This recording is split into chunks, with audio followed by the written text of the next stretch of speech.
stream. We got a follow already.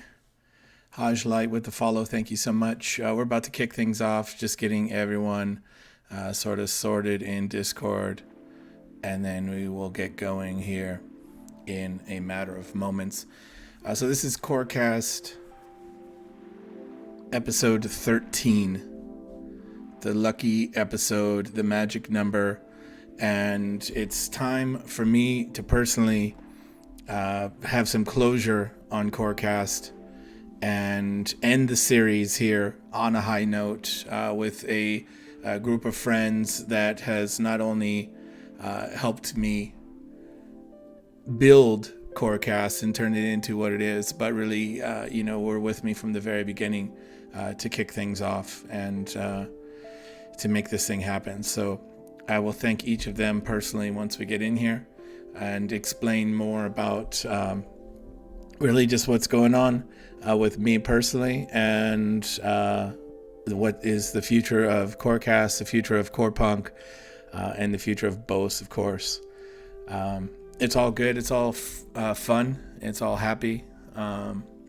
But it needed to happen. We needed to have this episode 13 here. So here we go. Gonna kick things off.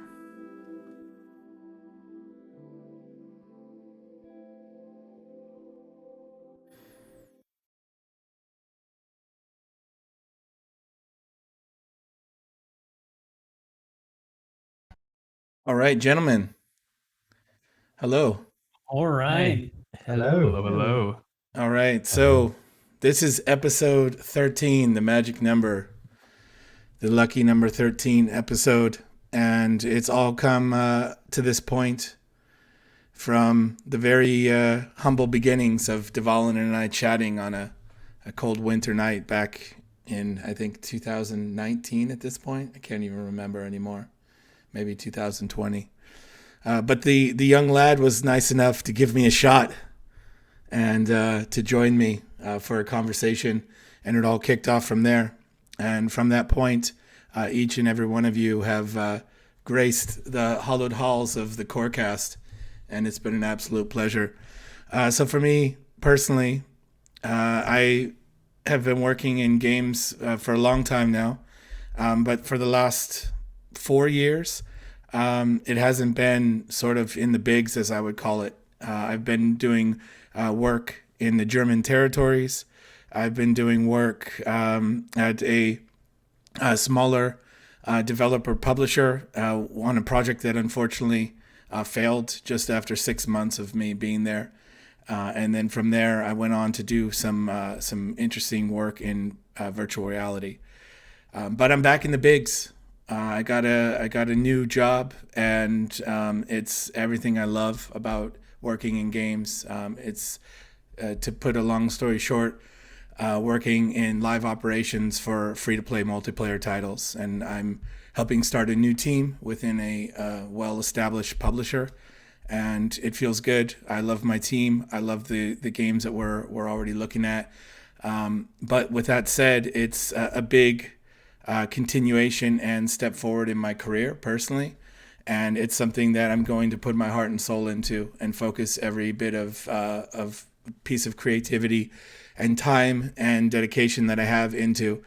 So with that said, the podcast thing was something I always wanted to do, and Corepunk gave me a shot to do that. I watched the Force Gaming video, and then I watched DVALIN's video right after, where he got the little gift from Eugene on Christmas. And from there, I just jumped into the Discord, jumped into the conversation, and I don't know, just sort of finally realized this dream of making a podcast and having the inspiration to do it. So went for it. DVALIN, like I said, was nice enough to join me on the first one and many more, which has been really amazing. And I've had a great time on each and every one. So that said, though, for now, this will be the final episode. So I wanted to get everyone, as much of everyone as we could. Unfortunately, Dragum couldn't be here. And unfortunately, Hell's First, who's a newer member to the community, actually he hasn't been on a podcast yet or on a CORECAST podcast yet, couldn't make it either because of work conflict. So that said, though, everyone else here has been on a previous episode. It's been an absolute pleasure getting to know each and every one of you. None of you actually look like what I imagine you would look like from hearing your voice, especially ALUMIO now. I'm blown away by what this man looks like. Too. I did not imagine this. It's like even just starting with the hair, something clean cut entered my brain when we talked. I don't know what that's from, but I appreciate you being here, and I appreciate your hair. And it's good to have you guys all here. So I'm just going to hover over here for a second. Unfortunately, it's not going to stay up there, but you got some names here. So we have ALUMIO, CRMSN, DVALIN, ZEAKQ, SEBASTIUS, and SHIEVO, of course, here. And so the last time we did this, we did it, I think it was episode 10. We did a roundtable. I thought it would be interesting to get everyone together and talk about like the state of the game. You know, it's kind of like this thing that countries do, State of the Union. That we take stock in like where this thing is at, and because we at the moment are such a community driven force with as you know, not so much coming from the dev side as far as communication outside of the content that they're delivering, besides the time that we had Eugene and Pashak on the live stream.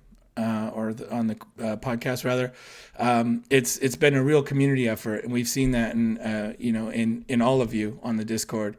ALUMIO has been grabbing the baton in the last months and been leading this leg of the race.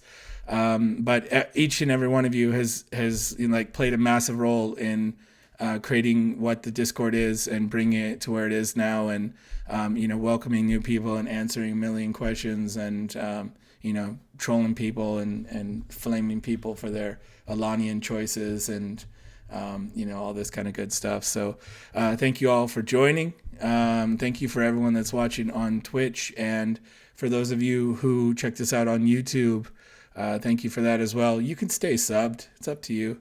There will be more content in the future, I'm sure of it. This is the last you see this mug here.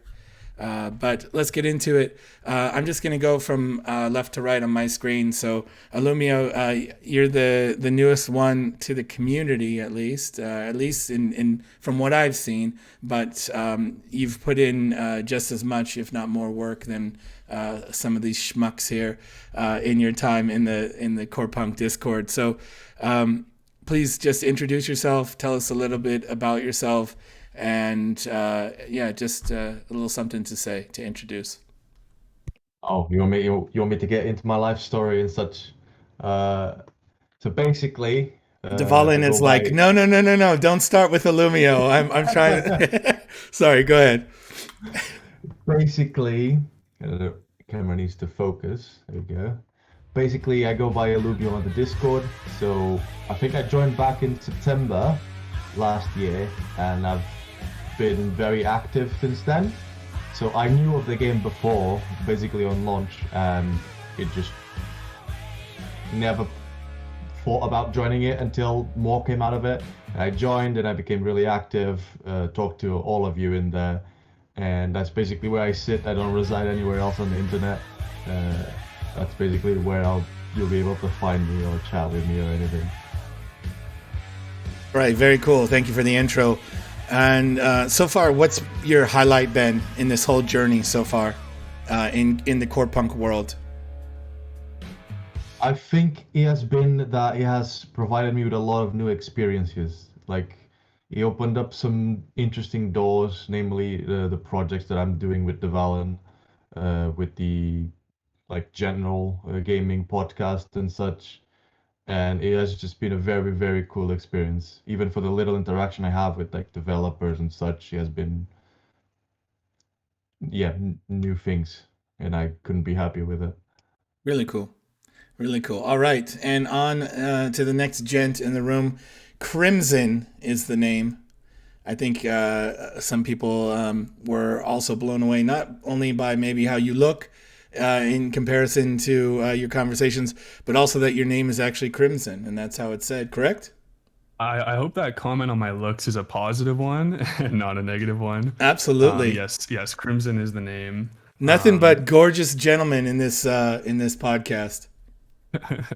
Thank you, thank you. Yeah, my name's Crimson. I'm a musician from Toronto, Canada. I make a whole bunch of type of music, and Crimson is one of the aliases I've been releasing under, and that's the name I go by in the Discord as well. Um, yeah, it's a pleasure to be back. Good to be here at the round table with all the faces. I'm glad I got my webcam working in the last 2 minutes before the stream, so I could be part of it. It's great to be here. That's right. And so far, what's been your highlight with Corepunk out of everything from the very beginning? There have been a lot of highs and lows. I think the most fun I've had in the community would be the big days in the summer when we'd finally get like the 15-day or the 15-minute day of summer, and like all those events where everyone would get in the call like a stupid amount of hours, 9 hours before it even happened, and we'd all just be there playing like Jackbox and games and just talking about it and having a laugh, and then finally get the hype of, you know, rating the streams and asserting our dominance. That's for sure been the highlight. Cool. Very cool. Thank you for that. Next up is the Blue Deer, the self-proclaimed president of Qualat. Of course. The man, the myth, the legend. Here he is. He's rocking that Alanian hoodie, just to throw it in all of our faces. DVALIN, welcome back once again to CORECAST. You were here from the very beginning, and I hope you really know how much I appreciate you for that, for saying yes to me when I wanted to do the first episode and having that first conversation. It was a lot of fun. It's been a lot of fun every time since. It was great to have that real whiskey fireplace warmth conversation with Eugene and Pashak back then. Talk about who you are for anyone out there that somehow doesn't know, and also tell us your highlight of this experience so far. Well, again, thanks for also bringing me on the show. And as I know, we're not done with each other, so stuff will come in the future probably. Yeah, so I am DVALIN. I am making content about Corepunk on my YouTube channel. I enjoy the community. I try to cover everything about the game and have fun with the community. I have actually met the developers on real life. That was a pleasure. I hugged Eugene, by the way. I still can smell him from this distance. It was a good night. It was a really good night. Yeah, so I'm just glad to be here. Thank you both again for inviting me. And I just love the community of Corepunk, and I can't wait to do more content about this game when we actually get gameplay on the 25th. So, you know, can't wait. That's right. Oh, yeah, That's right. All right, next up, SHIEVO. You Yes. joined us somewhere in the middle of all the madness, and it's been a great ride ever since. So, also introduce yourself, please. Tell us a little bit about yourself, where you come from, and what's been your highlight of the experience so far. Of course. So I learned about the game almost as soon as it was announced back in December that time, but also in America during that time. So all I did was sign up for the beta. And then in January afterwards, I joined the Discord, and most people, well, I first set my face onto the Discord where all of the people who've been here for a long time knew that I counted the amount of trees there were in the first trailer of Corepunk, and that's what I'm the most known for from all of those people. But some people also know me as I'm the one who opens up the Jackbox games when we're all sitting in the voice chat together, or I casted when we were playing those mini games, all of us. So I'm known for hosting some of those events while we're waiting for the news. And I think the highlights have definitely been like being on this podcast, meeting all of you guys, and hosting those events. Yeah, that's right. That's awesome. And next up, SEBASTIUS, the infamous. How you doing, man? Not really that infamous. Well, I'm doing good. I'm just a guy from Poland with my so-so English. Yeah, I guess you're I've all been right. hanging out since January 2020. I joined 14 January along with Dragon. on the same day, and ever since then we've been an active community members with Dragon, just helping out people. Yeah, that's And I right. guess that's it. What's been your highlight so far? Well, my highlight would be, I guess, getting the box from the developers, because that's something no one expected. I didn't even think I would get anything in return for being just an active community member. So yeah, also being here with you guys and talking with you guys and getting to know each other was also, I guess, a big highlight of all this situation. Jumping in on a game that's not even released, even despite all the wait we had. That's right. Right on. Thanks for sharing that. And last but not least, he's a mod now, so I don't even know why we invited him back, to be honest. But we had to, I guess, in tradition. So ZEAKQ, welcome back. Please introduce yourself and tell us also what your highlight's been so far. So yeah, I'm CQ. I am a community moderator for the Corepunk Discord. Been around here since like December 2019, and my biggest highlight was probably going to be same as Crimson, when we all joined a big group call together for the 15-minute gameplay reveal, and we all spammed "Get in the trunk, we're going to Corepunk" in the Twitch chat. That was hilarious. I love that. Yeah, That was great. yeah, that's awesome. That's awesome. Yeah, the It's- IGN mods didn't like that at all, but that's because I because new game coming. If you've been in the trunk ever since, you're still in it. Exactly. That's right. ALUMIO, sorry, not ALUMIO. My apologies. We'll get back to you in a second, ALUMIO. Crimson, you recently took a clip from one of my streams and remixed it. Can you drop that in the Discord chat real quick? I just want to play this. I can. Give me like a hot 2 minutes. I'll load it up. I had to Yeah, no disconnect worries. my mouse, so I'm here with the trackpad trying to get everything working. No worries. And it's not Corepunk related, but I just want to, display the magic of the Corepunk community. These guys searching out embarrassing clips, flipping them into just hard knock music hits. So we'll share that in a moment. ALUMIO, you have been hard at work on a board game. How's the board game coming along? This is a Corepunk inspired board game that both DVALIN and I had the pleasure of playing a little tabletop action. Basically, its early version is currently out already, and you can find it on the forums under the, I think it's community creator or something, whatever that tab is. And I have plans to basically finish it up once we get access to the CVT, mainly because I need some models from it that we don't have access to just yet. And with that release of model updates, and there were some icons that were going to change on the cards and such that a friend of SEBASTIUS like kindly made in the style of Corepunk, so it even fits even more. But together with all those overhauls, visually overhauls, I'm going to release a 2 versus 2 mode with it as well. So like a bigger map, and potential more interaction in there.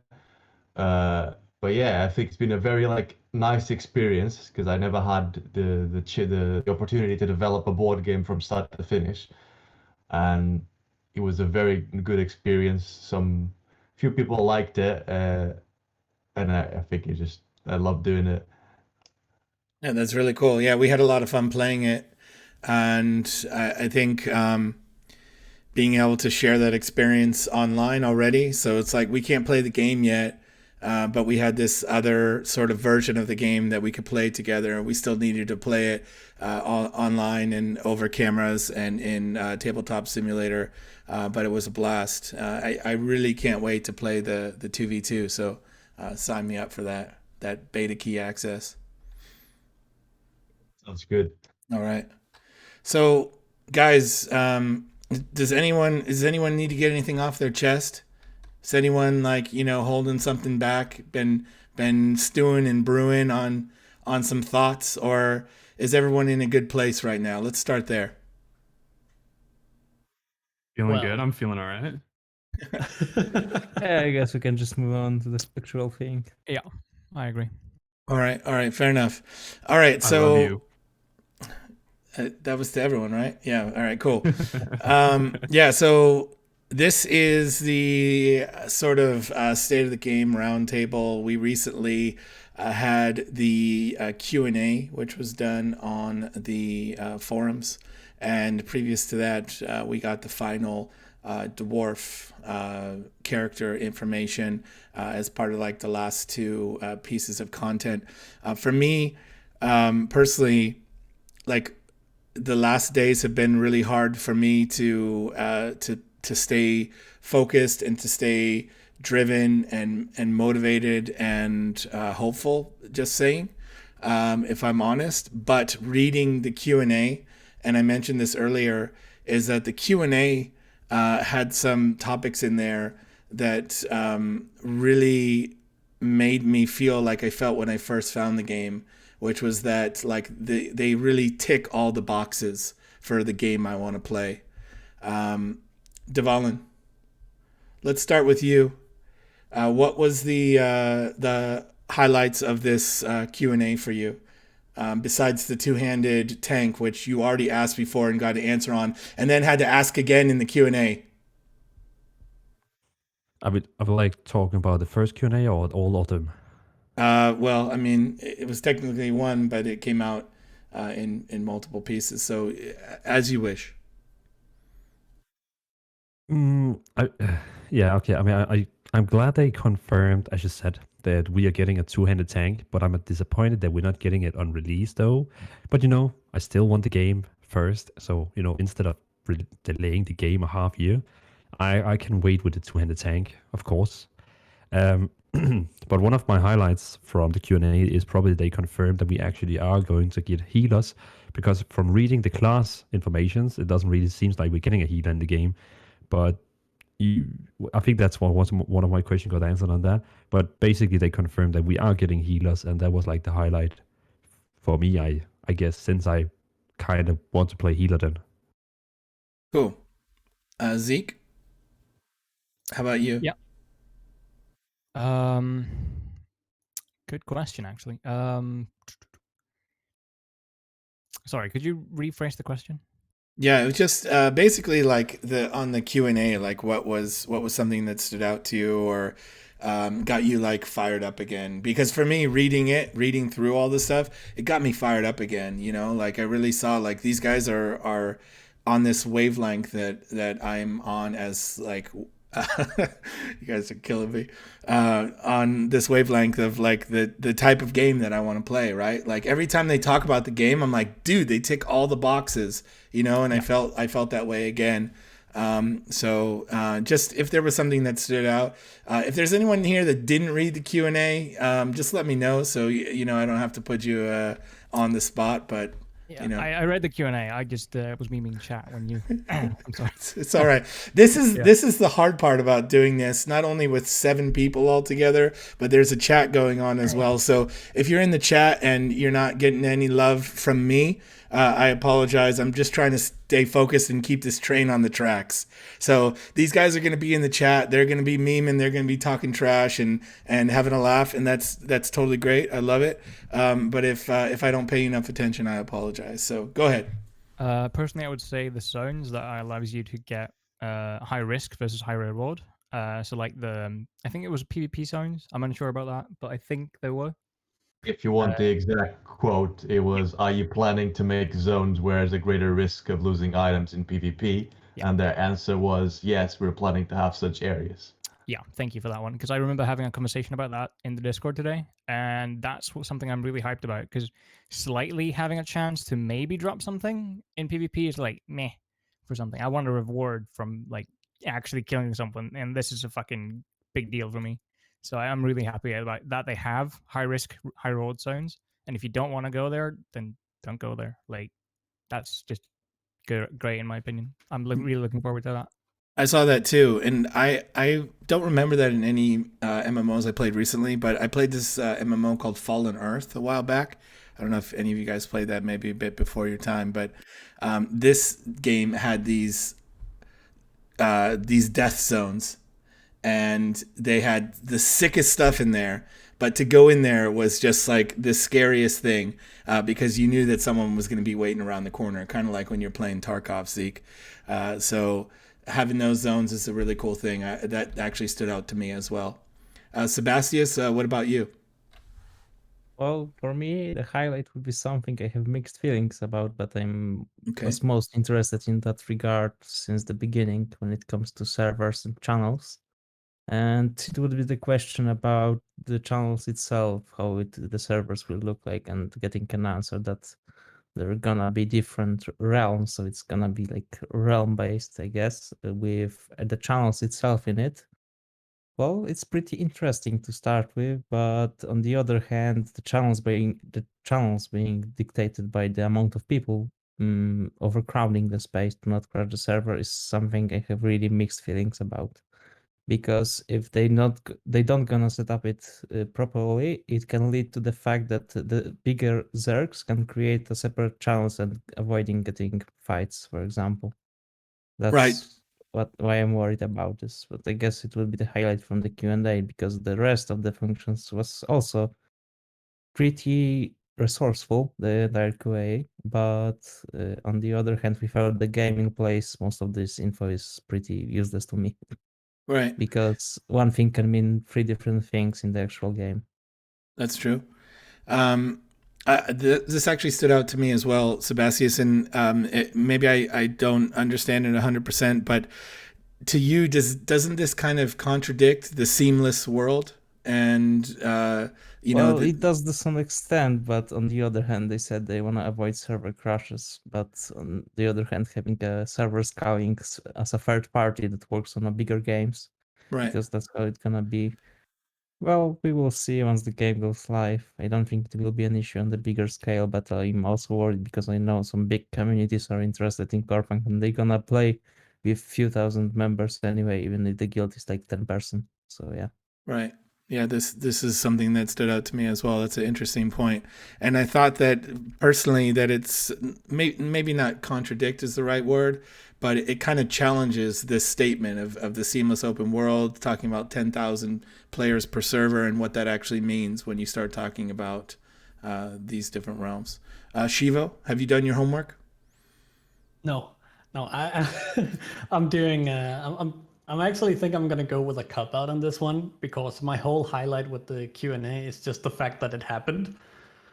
I mean, this is fair. This is what we're here to yeah. talk about. So, like, getting the Q&A, like, how did this whole process feel for you, right? Because we've all been here for a while now, but not having any news for a while, like really going dark, and then finally getting this Q&A, and we did this AMA on Reddit, and so this is sort of one thing, right?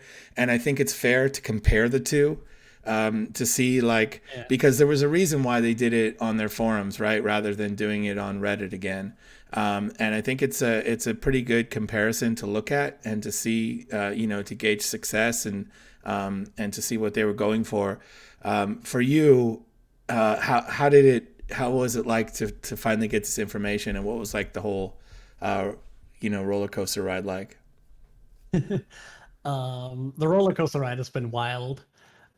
So one of the reasons why I'm very interested in Corepunk is actually to me, like 50% of the game to me is that if I feel like the developers are part of the community for me, because when I feel like they're part of the community, I feel like they're more on the wavelength of, we're on wavelength with them, not so much them with us, with what they're trying to do or where we're going with the game. So when they go radio silence, it worries me that we're gonna go, I'm gonna name them, right? Like Blizzard feels very disconnected from us right now because they're not part of the community or connecting with us, but they've been getting better and they're talking with content creators now and doing things. And I'm really happy to see the Q&A now.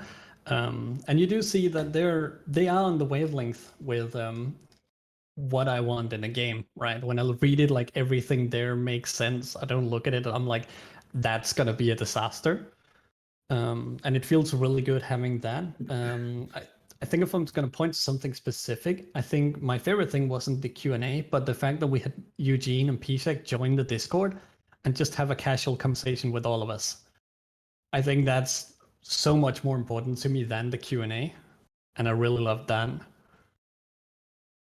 Very cool. Very good point. DVALIN, welcome back. All right, kid, wake up. Woke No up. worries. No worries. All right, so let's talk about how it's been and how everyone's feeling. Because I want to make it really clear, like I'm not gonna not play the game, right? Like I'm not going anywhere. I'm not gonna disappear. I am just going to focus my creative energy and my my time, inside and outside of work on work. So that is what that is. I'm super hyped still for the game. I'm really looking forward to finally getting to play it with you guys.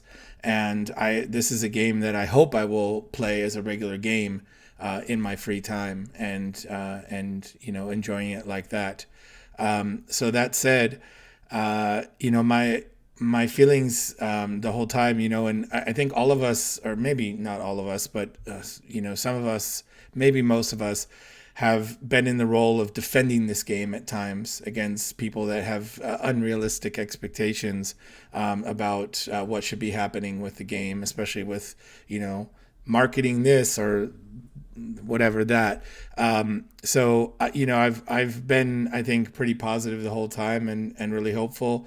But in the last months, like when we didn't really hear anything, it started to get really exhausting for me. Like somehow not hearing anything was more exhausting than participating daily. So I want to know how it's been for you guys, because with this, reading what they wrote in there, I have a bit of hope back again.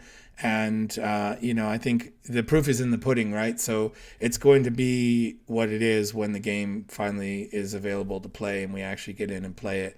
And then we will see where it shapes up.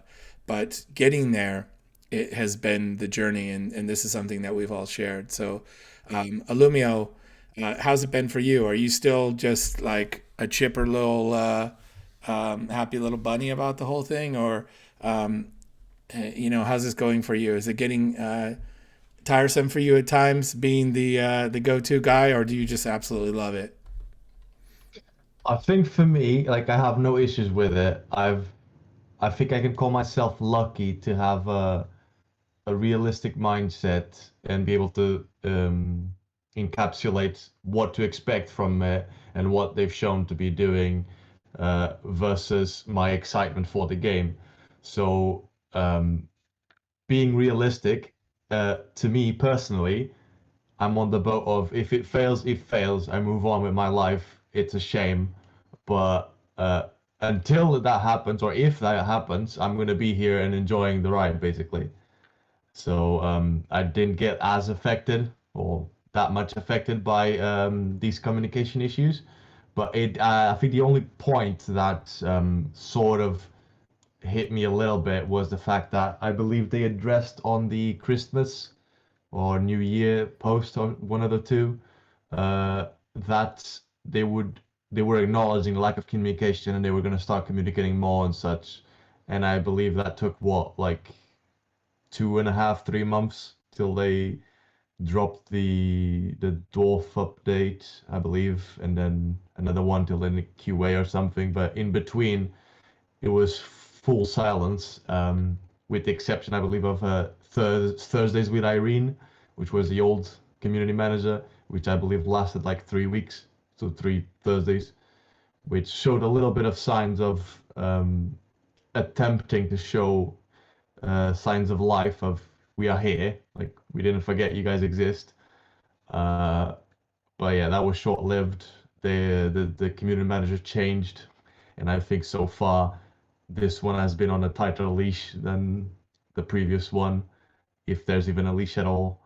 But yeah, I don't let that discourage me from enjoying the ride until the game comes out and enjoying any excitement around it.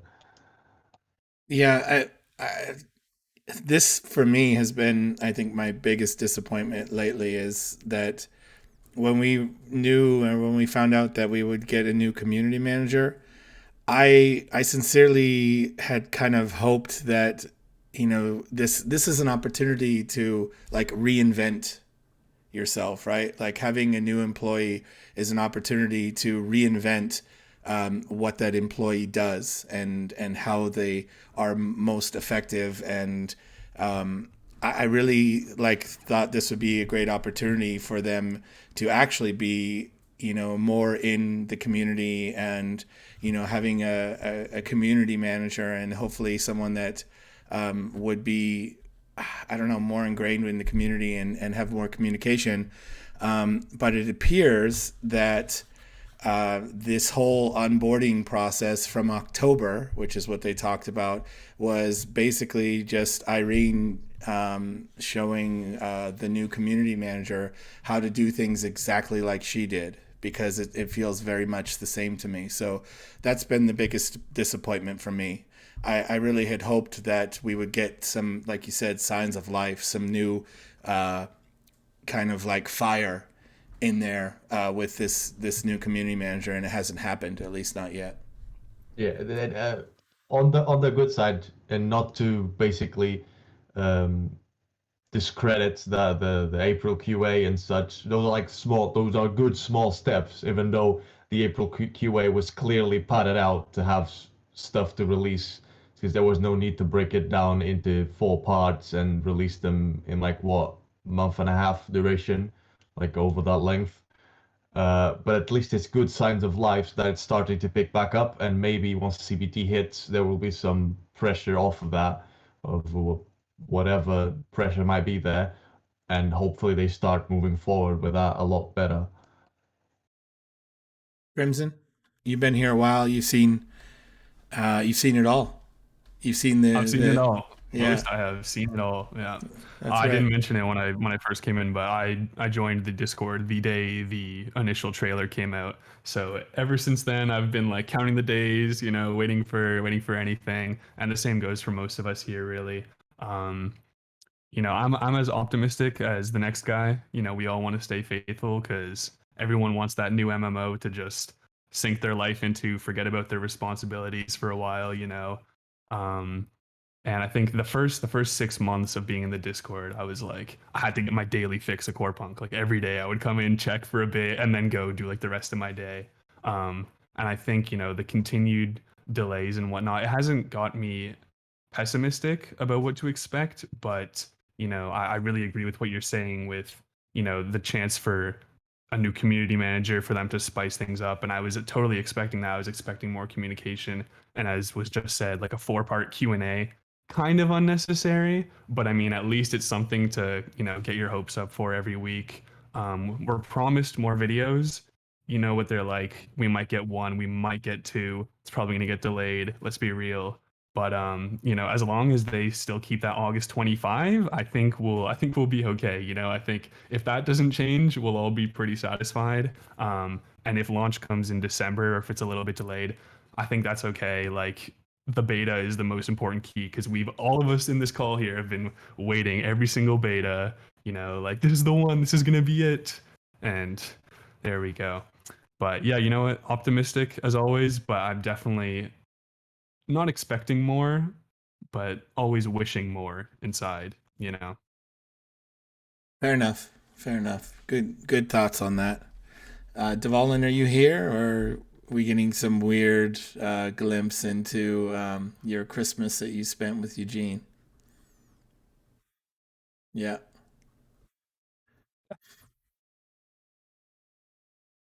Man. With that,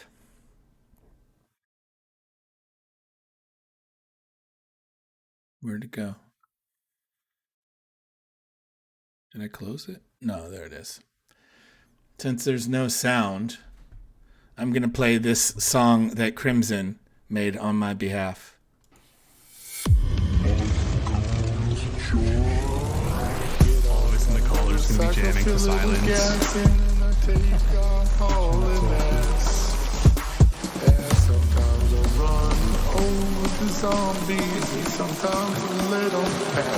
Everybody now.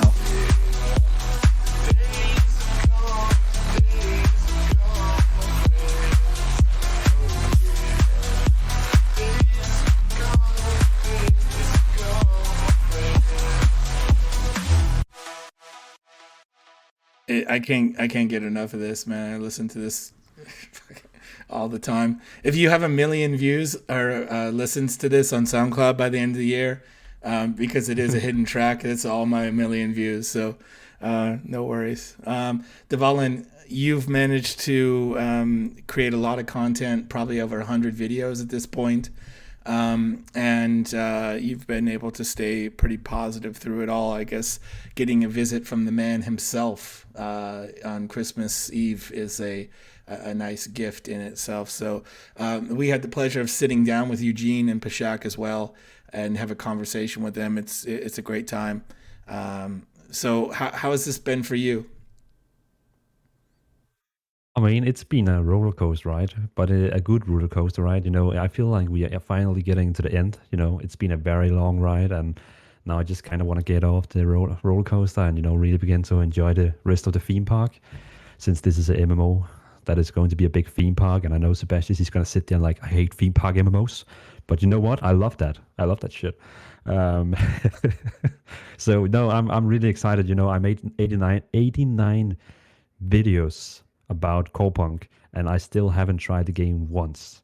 And you know what? When this game is gonna come out, I'm gonna have like in 2 days, I'm gonna have like 700 videos, because you know then I have the gameplay.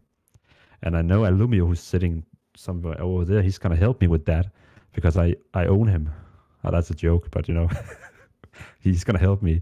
So I'm excited. I'm really excited, but I just feel like, you know, we're soon there. We are soon there. So yeah, please let us be in the game soon. That's right.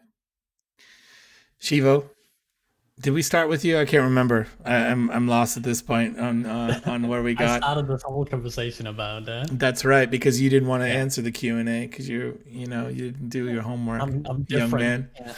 Yeah. I did actually read the whole Q&A, but yeah. That's all right. That's all right. Sebastius, how's this been for you? Because you've I don't know how many. Let me ask you this: how many comments are you at on the Discord at this point? Like the last time someone ran the numbers, it was like 29,000, but that was months ago. So it's got to be over 50,000 at this point, right? No. ZEAKQ? I think it's just about 35,000, maybe somewhere like that. Messages from Sebastius. I know ALUMIO surpassed me like 34,000 times. Yeah, that's it. Man, ALUMIO you've been took really over. slowing down, man. No, it's ALUMIO's like 39,000 now. Well, there are no questions to answer, so why should I join? If we had the wiki man himself answer everything. Oh man, you've been replaced. I got it. You've been run out of your spot. I'm guilty of just tagging ALUMIO every time somebody asks a question. I'm like, they said something about that, and then I just tag ALUMIO. I'm like, can you grab the link for me or the picture of them, like the exact quote?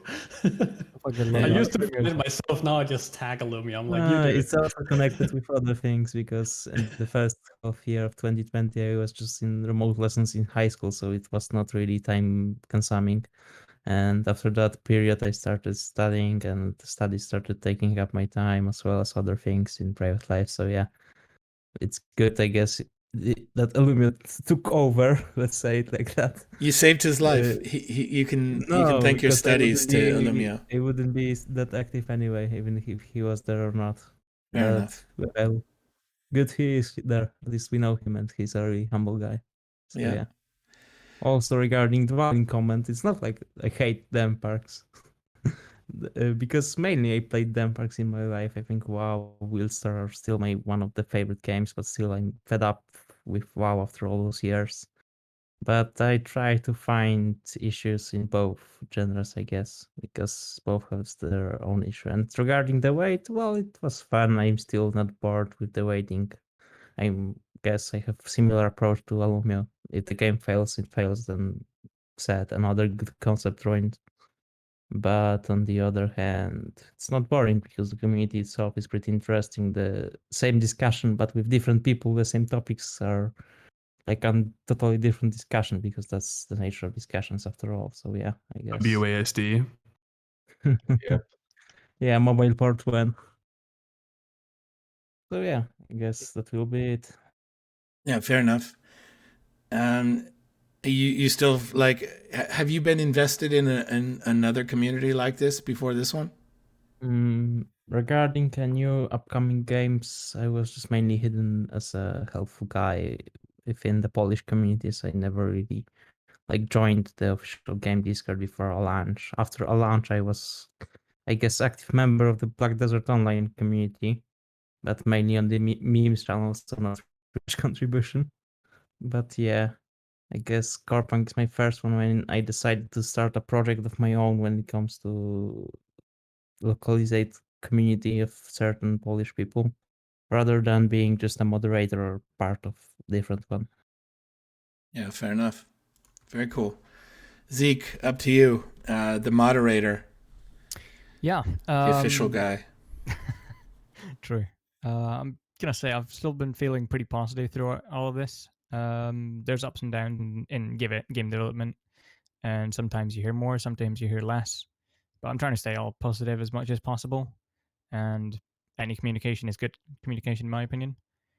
I love the Q&As, and they brought a lot of discussions back. Same with the developers coming in and talking, as you mentioned earlier.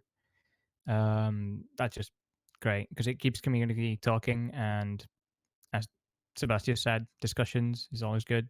It doesn't matter if you have with different people the same topics, because different people, different minds, different discussions goes in different ways. Yeah, fair enough. Who's the number one guild in Corepunk? That's a heavy question. Jesus. Lads of I'm Dance. gonna refrain from answering that one, actually. We should ask SHIEVO. Oh yeah. Oh, it's my guild, of course. Machine. There's some blue babies somewhere on Corepunk as well. Somebody say red bambies in chat. Oh, red Bambies, that was it. No, That's the name, yeah. let's not bring it out. Let's not bring it out to the public. All right. Yeah, I mean, it's interesting because it's been a tough thing to do these podcasts, because we got to a point where we just kind of didn't have anything to talk about anymore, and it really slowed down the sort of the cadence. And it's interesting because the episodes where we kind of put our own topics out there were actually the most successful, rather than covering it like news, because it's already, by that time DVALIN's already put out 5 videos on the topic. So it's been an interesting road that way. But that said, DVALIN, you've got a podcast now. So if you guys need the podcast in your life and you're going to miss the CORECAST, you can check out DVALIN and ALUMIO talking their words together. DVALIN, you want to tell us about the gaming landscape? Yeah. So I didn't create the podcast first of all to say, get BOAST out of the way. Don't take it like that. It was simply because me and ALUMIO, we had a lot of talks like behind the scene about games, and we were like, we should record this. I mean, this could be something worth for people listening out there. People driving in a car, going to work, driving in 1 hour, they like to listen to gaming conversations. So we were like, should we do a podcast? And ALUMIO was like, hell yeah.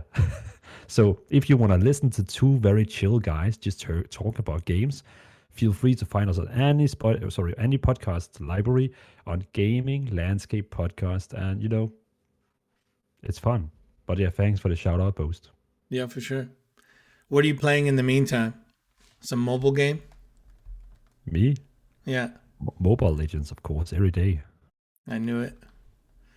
No. To be real, I'm playing the Final Fantasy Online daily, so it's really fun. It's a new world for me, so having a blast with it. Cool.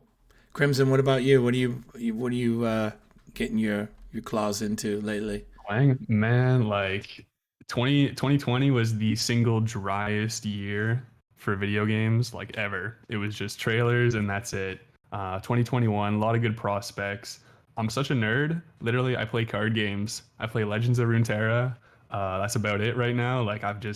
occasionally I'll fuel my addiction playing League of Legends, but I haven't been like thriving in an MMO or anything. I just actually today and yesterday night was the launch of the Phantasy Star Online 2 New Genesis beta, and I was playing that.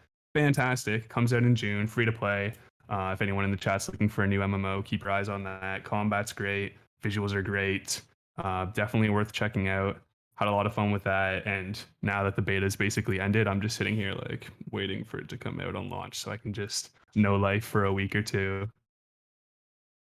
Cool. Very cool.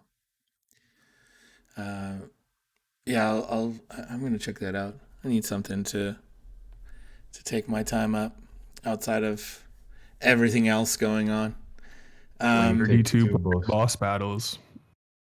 Yeah, that sounds cool. When we need to have a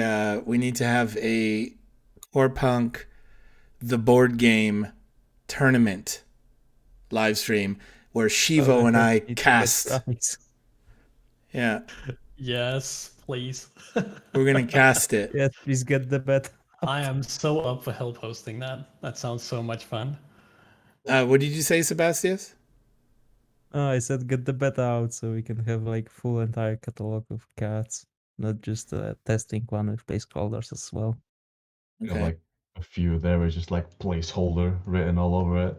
It's like, I Yeah, choose but you. still, we need beta to have more cards in general, I think, because the Probably. pool itself is. I think I saw some people getting bored over a few games just because the card pool was not tons of variety for same champions. So yeah. But Okay. it's hard can to do without the place, actual game and the information's up there. So yeah, I can We'll place understand bets with Corepunk premium currency. Oh no. I like it. I like it. SHIEVO, you up to cast that? I am so up for casting that. That sounds like a lot of fun. I've actually been trying to find time to play the game with ALUMIO at some point, but the week's just been so busy. And the first week where I was trying to hit it up, like ALUMIO was busy, and it's just haven't matched up yet. I'm so hyped for the board game. Nice. I think it's amazing. Yeah, I'm also hyped because I plan to record some of the sessions out of my YouTube channel I created recently.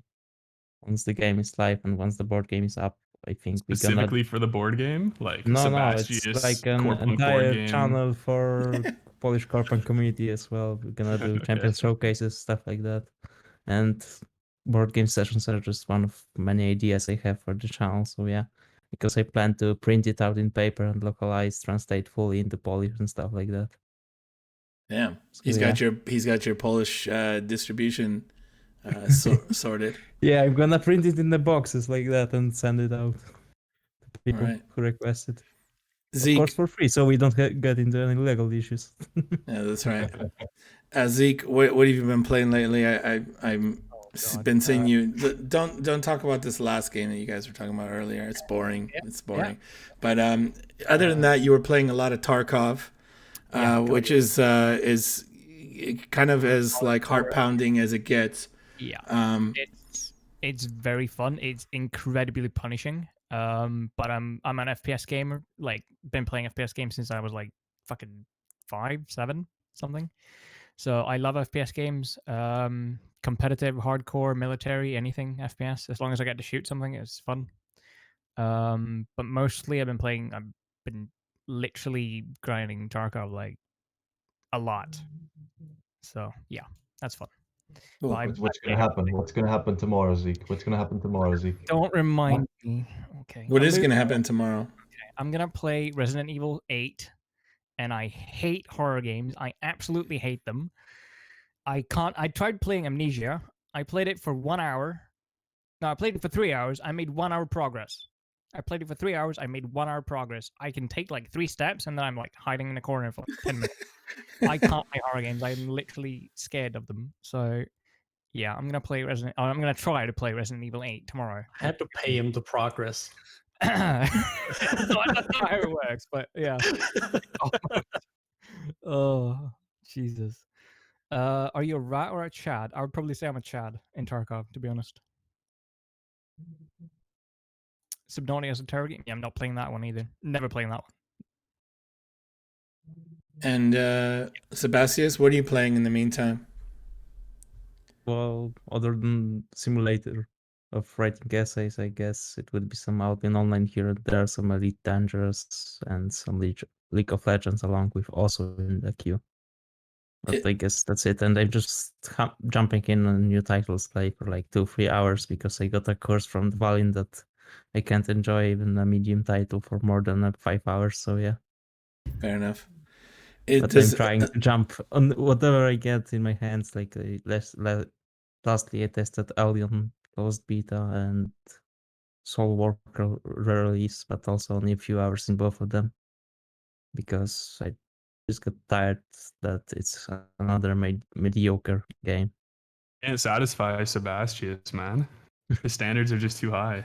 Yeah, that's right. No, I used to driving crappy games with friends earlier, but now everyone is just busy with stuff, and I'm also busy, so I guess the standards weren't down when I get occupied with other things. So yeah, I guess that's it. Does Elite Dangerous have actual like player characters in it now? Yes, once the Odyssey. I mean, it had characters just before, so you can see your character on a free cam in the ship. But now that it got Odyssey, well, it's not yet fully launched, but it also turned basically into FPS MMO, where you can just walk out on a ship, out of a ship, and just attack.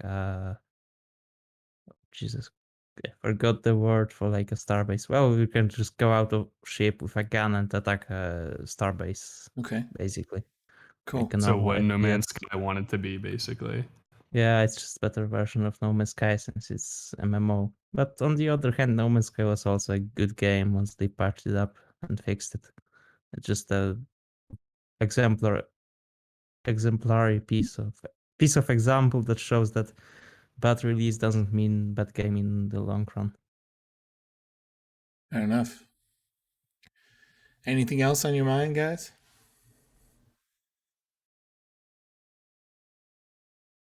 What about me? You don't ask me what I'm playing? Are you playing games? No, I'm not playing it. No. Okay. Playing in Discord all day. Oh, he's just sitting Yeah. in the Not basement. asking me because I'm gonna name every game under the sun that I'm currently playing. Oh, he's just sitting in the basement writing scripts for his videos. It's so dark now. I'm sorry. Yeah, that's what I thought. That's what when DVALIN left a couple times, he went down there to slip him some food or so. I don't- What are you playing? I think I've been going back into the like the roguelites. So I've been I've been jumping between them. So I've been doing Hades, I've been doing Gunfire Reborn, I've been doing Devil Slayer Raksasi.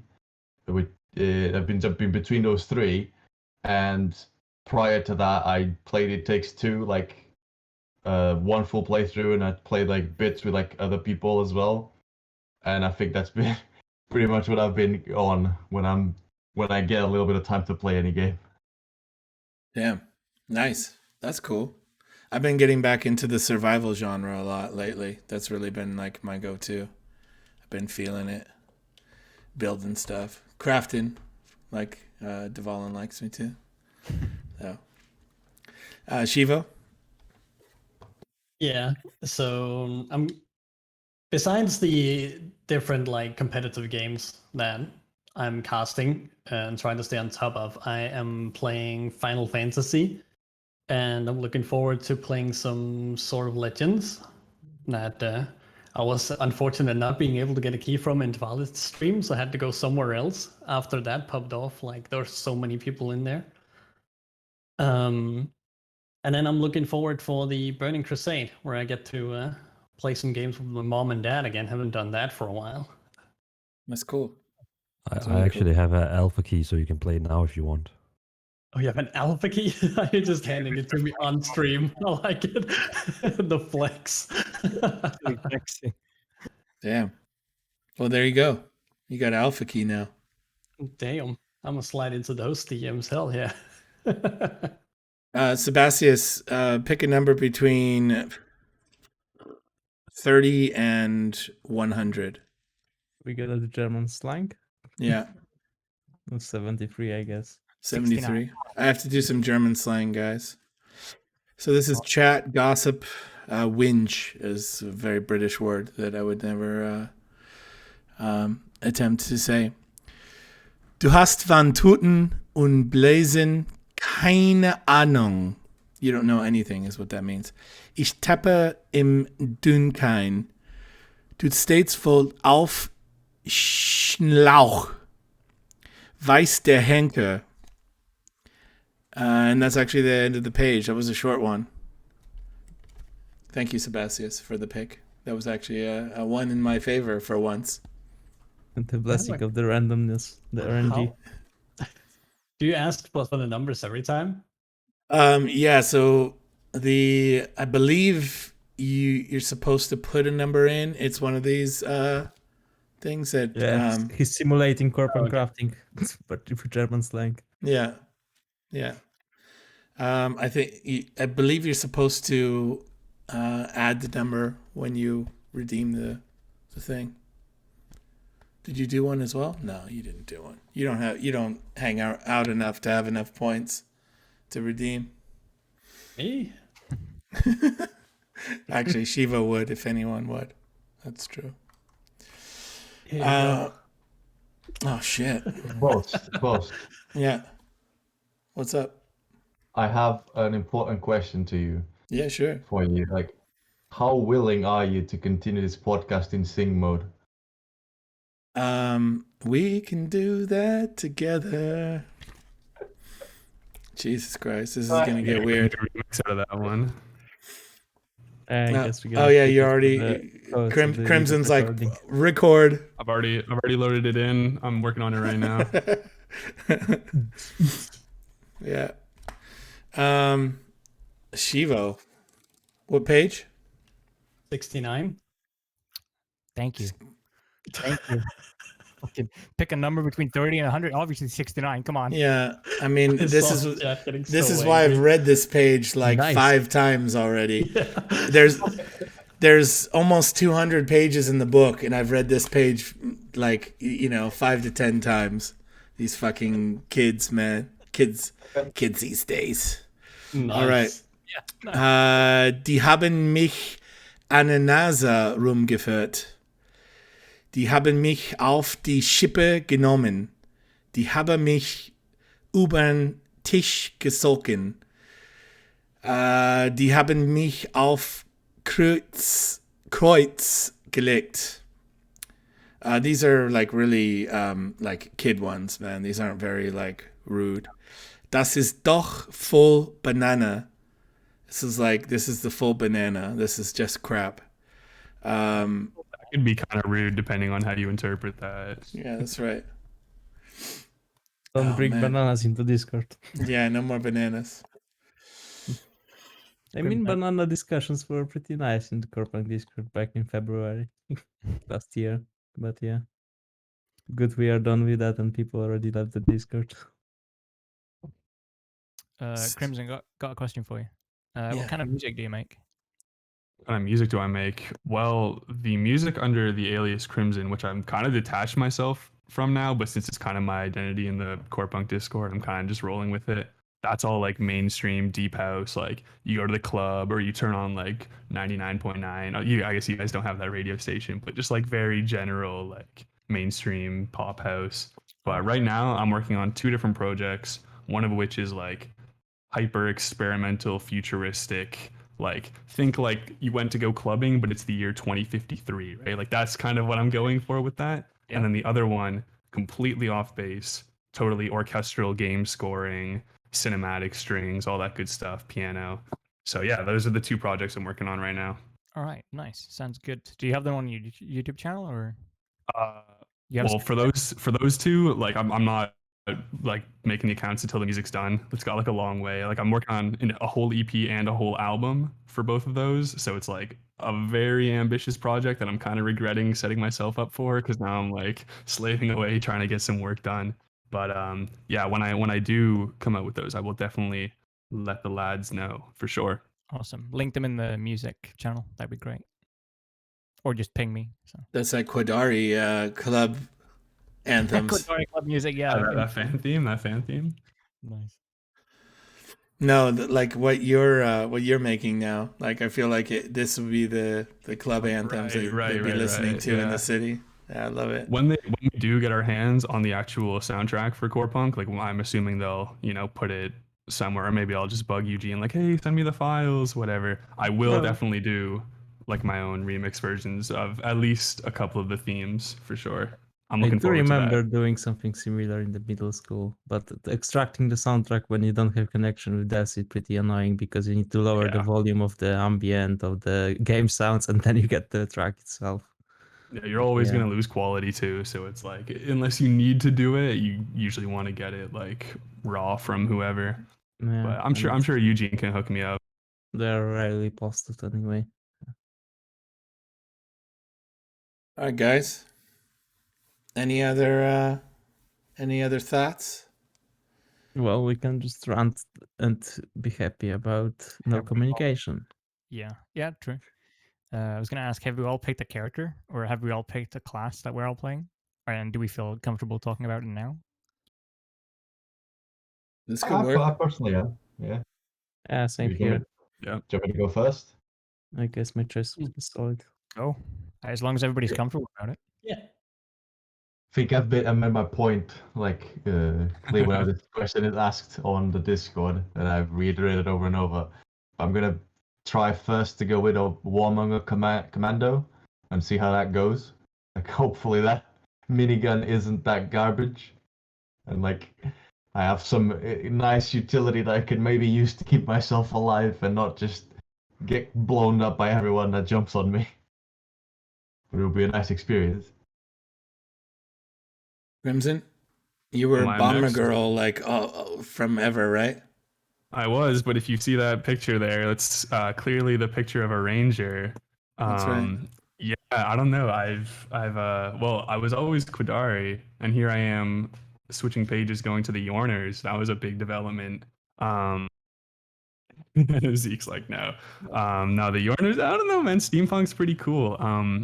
Yeah, Bomber, I was really hoping, because like in the original trailer, we see her with the two pistols. I'm like, oh, she's going to be a great marksman. It's going to be great. Not a marksman.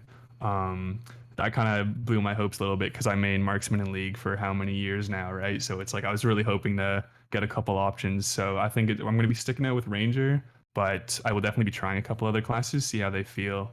But yeah, for now it's the Ranger. Cool. DVALIN? We're talking about Corepunk. Oh yeah. No, I'm told I was listening. Well, the thing is, I was going to main tanking, but because I can't play my two-handed tank, it's just gonna be an official statement here. I mean, everyone write this down. I am going to officially change to healer, because I don't see me playing any of the tanks there is in the game right now. So I will be healing. I will be healing all of you with all my love. You're playing sniper healer then, yeah? Exactly. No, engineer healer. Right. Nice. Now I'm probably gonna be the paladin healer. I can't remember what the name is, but I knew Yeah. I knew you know it. Exactly. Cool. SHIEVO? Yes. So I am probably going to be playing whatever my guild needs to progress the most. But initially, the character that I'm probably going to make is the vampire. Is that correct? That's what it's called? Everyone's going to be mad at me for that one. Are you asking about like? Oh, man, I wish it was a vampire class. Can I tag ALUMIO? ALUMIO, what's the... Is it? You're talking about Pain Reaper, one of the facets of Pain Reaper. You Yeah, got Soul Eater. You got Soul Eater, Warlock, and Pyromancer in there. It's Warlock. It's kind of vampire-like. Yeah. A little bit. Close enough. This is where I tag ALUMIO in the Discord. Like, I don't even keep track of the stuff you tags anymore. I just tag ALUMIO. Like, what's that thing? No, yeah, I'm definitely gonna do the Warlock first, 100%, and then after that, it's whatever my guild figures out is the very best thing to have, and we're not having it. And that's DVALIN's guild, right? That is actually not DVALIN's guild. Oh, Oh, Boss, ouch. you're an officer and you don't know your members? I'm just another teasing, guild man. I'm farmer. just teasing. I know. We are going to be He- playing dungeons and stuff though. He's actually Alright. the only one that's not in the guild. Yeah. I'm not the only one not in the guild. Yes, you Seeks are. undecided. I think I'm you gonna call are. him I out. think you are. I am in his guild for now, I think. For now, I also think. in my- No, I'm in his The Discord now. betrayal. Yeah. Yeah, I'm still on the fence. Yeah, I asked you like the other day, and I remember you said you were undecided. So, Alan, you're losing us. He's zoned out. I mean, we are still, need to kick 20 people. So you're just doing my job easier. True. Oh yeah, the guild cap of people. That's right. We would just kill 30 people, so we still have to kill 20 more. Well, filtering is something you can always do. Easy kick. Easy kick. Easy kick. Yeah, it should be a service like a bot that chooses the members of such guild in random order and then picks who to kick. Accidentally kicks himself. Yeah, Whoops. that happens. How do you RNG even is do not on that? my side. Sebastius, what about you? Well, I think I will go from infiltrator since the beginning because I always like assassin types because they are the easiest to grief with. And on the other hand, I love execution mechanics and the fact that it's percent HP, not flat HP, makes it, well, at least opens up a possibility to kill a tank. So I guess that's always something. Or be a tank and do a ridiculous amount of damage. Well, that can also be the case, but on the other hand, it's just for players. It's not gonna execute monsters as well. So yeah, I think it won't even deal damage to monsters so far. I read. I think it's just if the target Yeah, a hero. I champion. think. does damage. I know this guy's got the stats tattooed on his left arm. He just like checks. It's like, yeah, it's 42. Yeah, I think it's a When hero. they do patches, they fucking have to Yeah, go kids erase Recover it. job. Yeah. yeah, Just but on the to other hand, minions. I think it has really good tools and mines for ganking and invisibility, a slow, which is a satchel, and also an execution. I think just So- going to a starter location and planting a mine would be amazing in its own. Yeah, it says if the target enemy is another player's hero and their health is less than 20% ability. Yeah, it executes. Otherwise, it's flat damage that doesn't really seem like actual damage compared to other character stats. Yeah. For an ultimate. But yeah, it's gonna be infiltrator. Awesome. Zeke? I am actually 50-50 between the Pain Reaper and the Infiltrator because I don't know which one I like more. I like the idea of going invisible and being stealthy that way, but I don't like the idea of using mines. So that way I'm leaning more towards the Pain Reaper, but You mean the Soul Eater? Soul Eater, yeah, sorry. Soul Yeah. Eater, yeah. Salt You eater. just want the big cage. You just want to trap people in your cage. Yeah. I did So- a tier list. Yeah.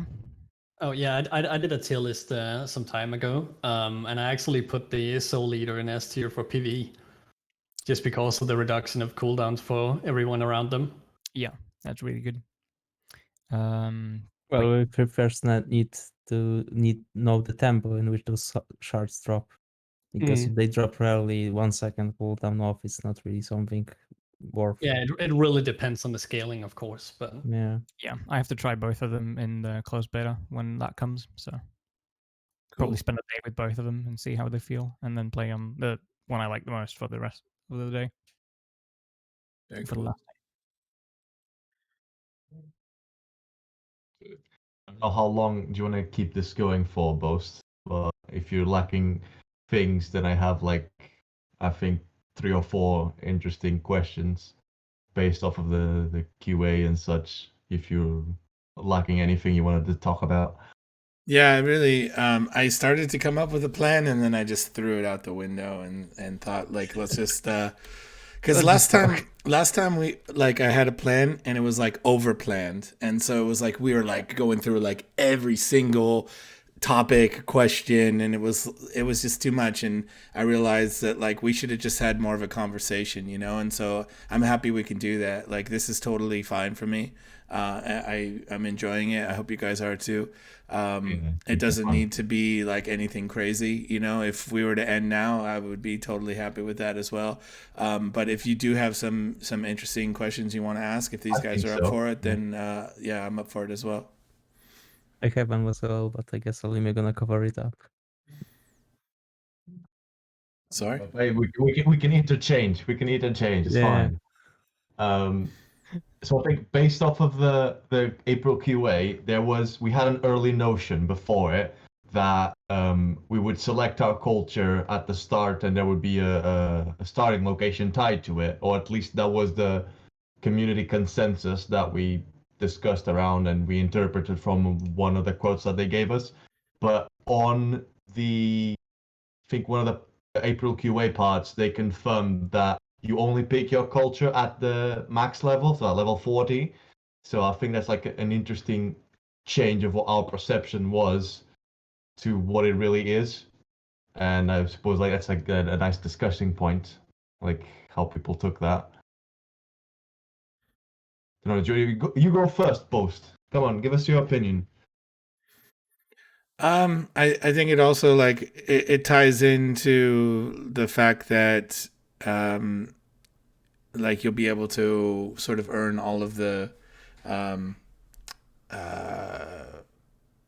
what's it called,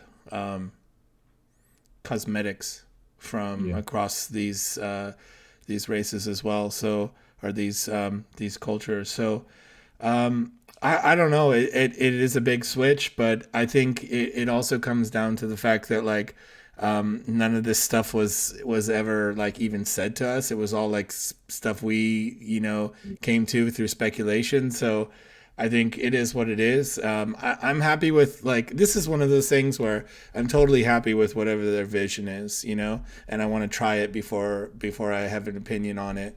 When it comes to how like I am personally catered to as a community member, this is a different thing. I will all day share my opinions and how I think they could potentially be doing things better or what they're doing great on. I think they're doing some things really great, and I think there's a lot of things that they could be doing better.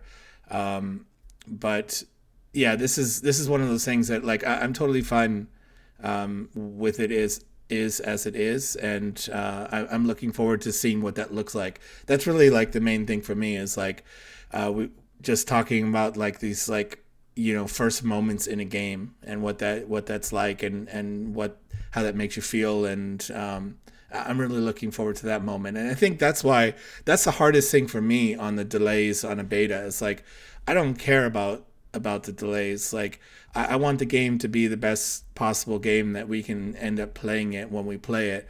I wish it would be communicated better, but that's whatever. That said, the most disappointing part for me was is that like this moment of us jumping in the game for the first time is being delayed, and that's a bit sad. I don't know that I answered your question at all, but like for me, like this particular kind of topic is really like I want to see what their vision is, because like I said before, there's so many things that they deliver when they do deliver content where I'm like, man, they tick all the boxes of what I want to see in a game. So this is where I've always been really hopeful, and where I've always been really supportive, and where I've always said like, okay, if they're ticking all these boxes and it's what I want to see from a game personally, then when they bring up other ideas, you have to be open-minded about it, right? Like you have to be open-minded if the other things you think are good, because if you think all these other things are in the right direction, then have some faith that they're going to do the rest of the stuff in the right direction as well. So that's my opinion on kind of this kind of topic. I think it's like a little bit of a sideways, but I think it perfectly answers it of how to handle what the expectations around this, or the change of an idea that we initially had to what it is currently. I suppose who wants to go next? If like anyone has an opinion on this. Well, I guess I will continue the previous statement that what can we expect and what we get, because after all, after those periods of silence and once we got to see the game itself, the changes made to UI or just the general changes made are really showing up on other games slowly. That's why I'm concerned pretty much, because lately they've been doing delays on top of the design level changes, not only the optimization ones, which they said they would focus from now on, but indeed they are touching the internal game design. So yeah, the expectations are pretty mixed from different people. Let's just hope that now that they're doing UI, that means that everything else is kind of, like under wraps. They don't feel too worried about general gameplay, right? Because they're just doing the little bits. On the note of UI, actually, I wanted to mention this earlier at some point. In the Q&A, they mentioned UI skins. Now I'm ready to shell out some money. We got UI skins. We have skin or like particle changes, which I know is like kind of 50-50 with competitive integrity. Maybe like a ranked mode wouldn't have that, so you at least know what's being shot at you. Yeah, I wanted that topic as well. I think that might be kind of necessary, or at least in like the highest level player tournaments or something. But I do like the idea of turning my arrows into lightning arrows. Like that's pretty cool. You know? Well, Not cosmetic, then I don't mind. But like it depends. It's like the small effect. Like if it's a small lightning bolt or something, and they make the entire arrow lightning, or it's just gonna like change it completely, or if it's just gonna go small and then make it like bigger. Like I hope they do it kind of akin to League, where like you still know what the ability is. It just has a different range of colors and like maybe a couple different textures on it, but you know what it is. And like I know that they mentioned they I think it was in Q&A 4 that they're doing like AoE circles and making sure you know when an ability is coming at you, because in the 15-minute gameplay video, when they're shooting those arrows up, you have no clue where they're going to land. They just land, So I think those are pretty good changes for sure. I kind of like that as well, though, because you can trick people. You can next level or next level player like brain plays, like you're shooting arrows up in the sky and they think they're gonna hit you, and they dodge away, and that's where they land and stuff like that. I think we'll see a mix of both abilities, depending on if it's something with hard CC. I feel like that's got to have an indicator, because that kind of determines whether you win or lose a fight, right? I liked the one a lot from the Q&A where they said that they're gonna have a lot of skill shots in the game. I love skill shots. Yeah. Because they're fun to use and they're really rewarding when you're actually. I think that changed pretty heavily due to the feedback they got both on YouTube and Discord and everywhere.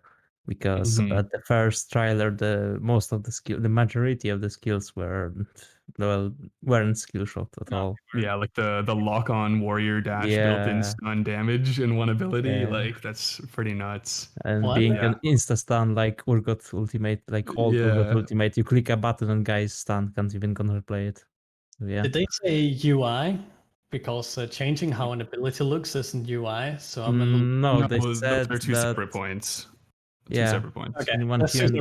Okay, because you said UI and then you started talking about how an arrow works. I just got super excited about that. I'm huge on UI, like changing my UI so I get the most optimal. Everything has to be around my character, so I never move my eyes away from where I'm standing and stuff like that. Yeah. UI skins is going to be huge. Well, I personally have really mixed opinions about UI skins, because on the one hand, and I can understand that some people like to have different versions of UI, but on the other hand, how they gonna resolve it? Like, it's gonna be available for everyone or just a premium service? Because if it's a premium service, I really don't like it at all, because it's just something that is shown only to you, not to different people. So why should you pay for that when you can just use some texture pack? I think they can never add additional information to a skin that you're buying, because then we're moving into the pay to win.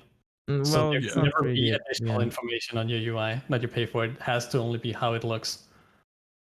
I think by skins they were touching more on the idea of like For example, having your different portrait themes. or having an icon or having like different colors and like themes on it. And I think they mentioned moving customizable like UI Yeah. elements in like a separate point. So I think they're really just trying to sell like the pretty looks and everything that's functional. Yeah. I think they want and are fundamental about having be free to play, right?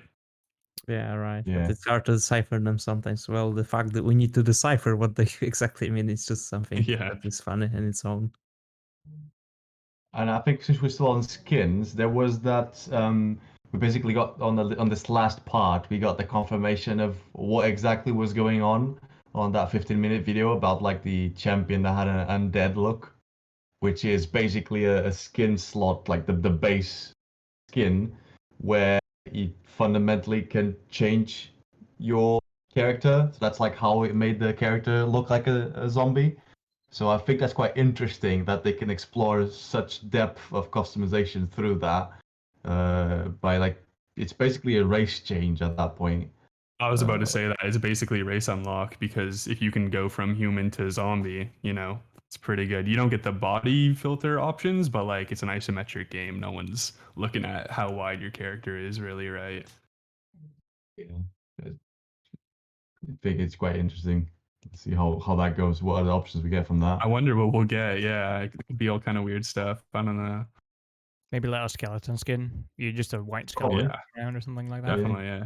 Interesting. Hollow, like see your bones. Yeah, exactly. And like we saw with the execution method for like the death animations, like Fatalities. The fatality. like dark lava or something, and you can see like the layers, like the flesh, the skin, and everything, and it's just bones. Like doing something like that, that'd be cool. Well, I personally dislike the concept of base skin, which is gonna be probably a ridiculous opinion to have, but yeah.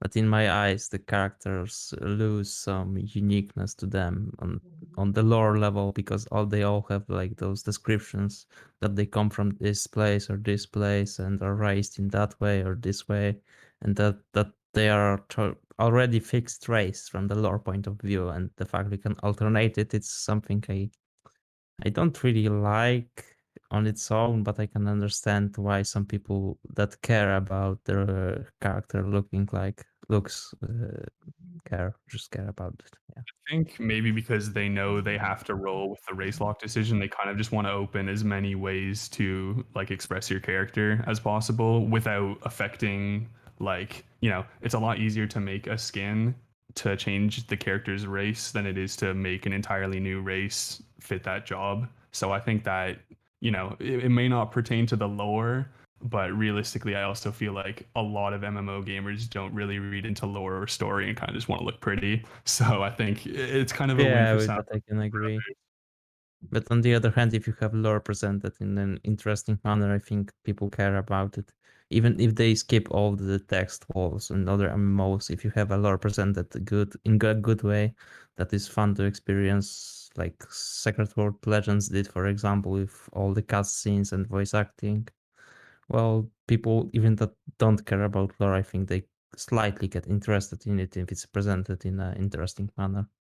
And I mean, we have full voice acting, which like still blows my Yeah, mind the that they're putting in fact that that we effort. have dialogue Like, box that play like it on sounds the good. radio. Sounds really good. Yeah. And localized, I think. It's like, I was gonna Yeah.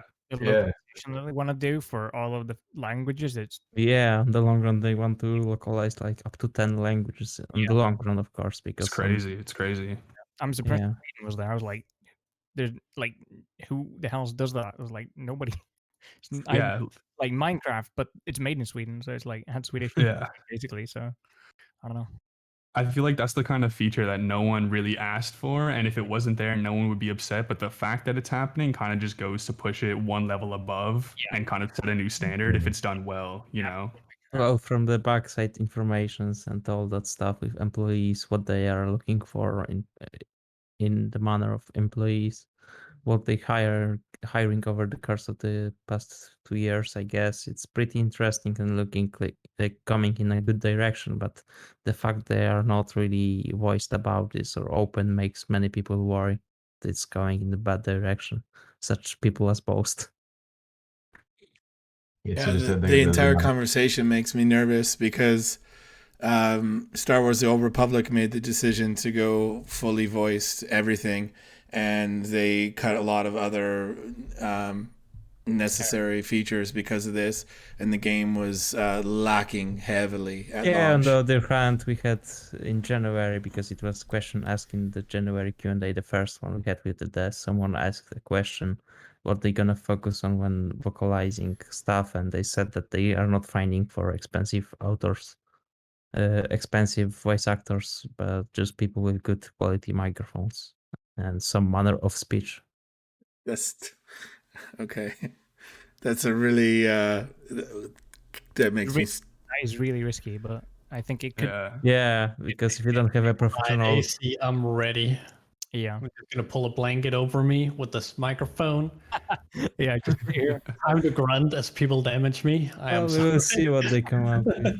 I mean, I just- would rather read a wall of text than hear bad voice acting. Like Yeah. 100% True. every time. Yeah, with that I can I agree. actually will never read a wall of text. I always skip them. They gotta have somebody who listens Yeah. to that before they put that. In. Yeah, They can't just put that straight into. but on the other hand, it's a thing from Q&A, so can't really believe them as I mean, well. it to feels like they have really good 100%. quality control. Like, I think they Yeah. know the level of standard they want. Like, if they heard someone go, "Oh, hello," they're not gonna take that, you know. But Yeah, if all they need is like one good elderly lady who can pull off a whole range of like crazy witch voices and like etc., right? And if you get people who can do a variety of things, I feel like I think it'll end up pretty well. Maybe not to the standard of the English voice acting, because I feel like they probably went and got some primo voice actors, but I think it'll turn out well. Not that I'll know because I'm playing in English. So if it's bad, I'm not Well, suffering.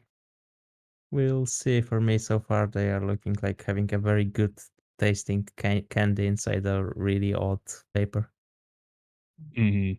with what they are showing. Talking about like the dev Sorry, chat. hold on. Is that a saying in Polish? Can you say that saying in Polish? Oh, in Polish? Yeah. Tasty candy in an old wrapper.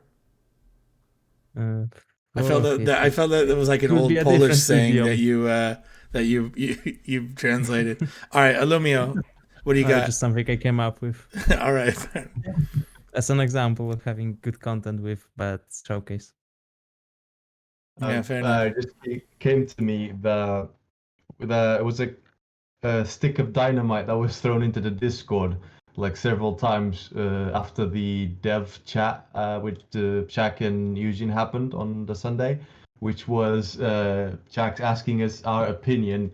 Where, by the way, we are thinking about PvP and PvE dedicated servers on yes. release. Oh, It blew up in media so That was much when it comes to the MMORPG articles about Corepunk. it spread like Yeah, everywhere. even though it was just a opinion, him asking an opinion about the concept overall, not necessarily in Corepunk. So yeah, it's funny to see that blow up. Yeah, I like the instant. It's instantly it came up. It was upward and downward question. 15 thumbs down, like 1 thumbs up.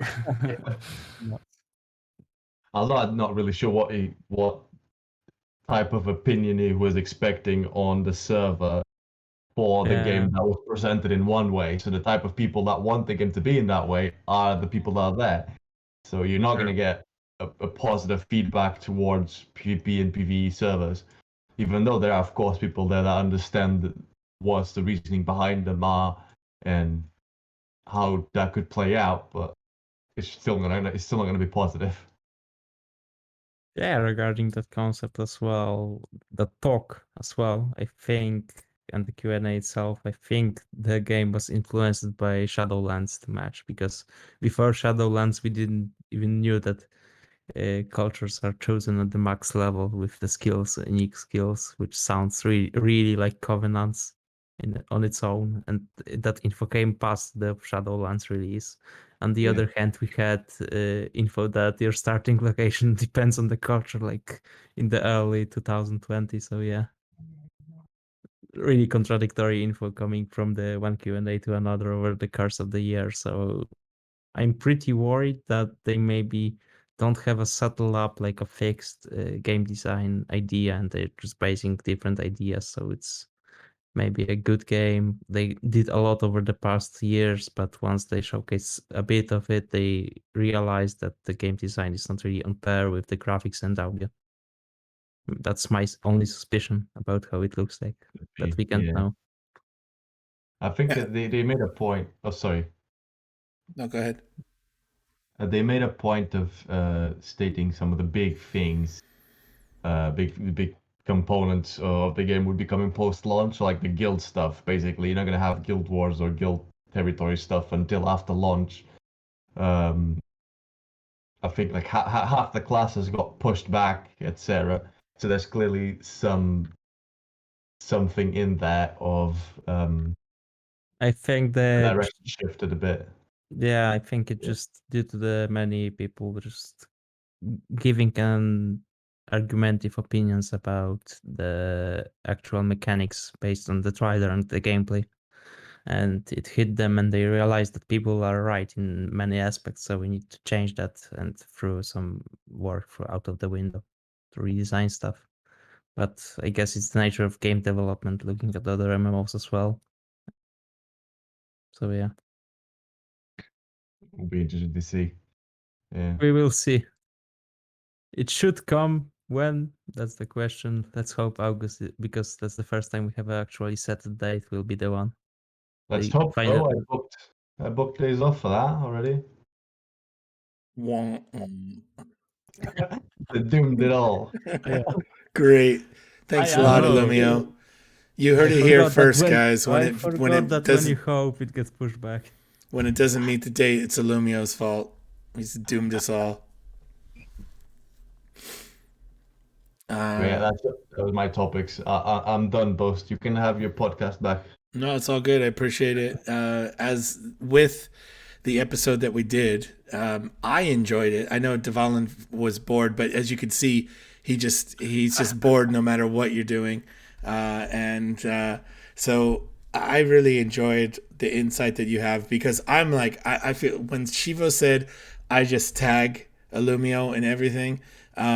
This on one hand is funny, because it's like he's just creating this moment where he's just not going to be able to answer anything anymore, because he's tagging you in everything. He's just not going to know anything about the game, because he's just passing everything off to you. But at the same time, I get where he's coming from, because I appreciated all the insight that you shared, and the digging that you're doing into the nitty gritty of the game, because I just don't have it in me. I danced around how to say that last time, because I didn't want it to come out offensive, and to say that, like, you have nothing better to do than know all this stuff. It's all this stuff because you have a passion to investigate this stuff and to share it with everyone, and that's really awesome, and I really appreciate that. So I do appreciate the questions now, because clearly I've been boring DVALIN once again, and He's gone. Yeah. Out. Good riddance. But yeah, so it's appreciated, dude. I love the questions, because I don't know, so much of this stuff is so interesting, but I think we seeing so much of it all the time and for so long now, that of course, the questions are old to us and there's not much new to talk about. But as Zeke said earlier, every time you have the conversation, even though it's the same conversation, you're having it with a new person, there's going to be new opinions and different takes on it. So it's cool. So keep it up, man. And SHIEVO, just keep you're really getting good at adding ALUMIO. So keep that up. You're doing your work. Yeah. And then I'll hit up Jackbox whenever we all get in voice again. You're doing your part.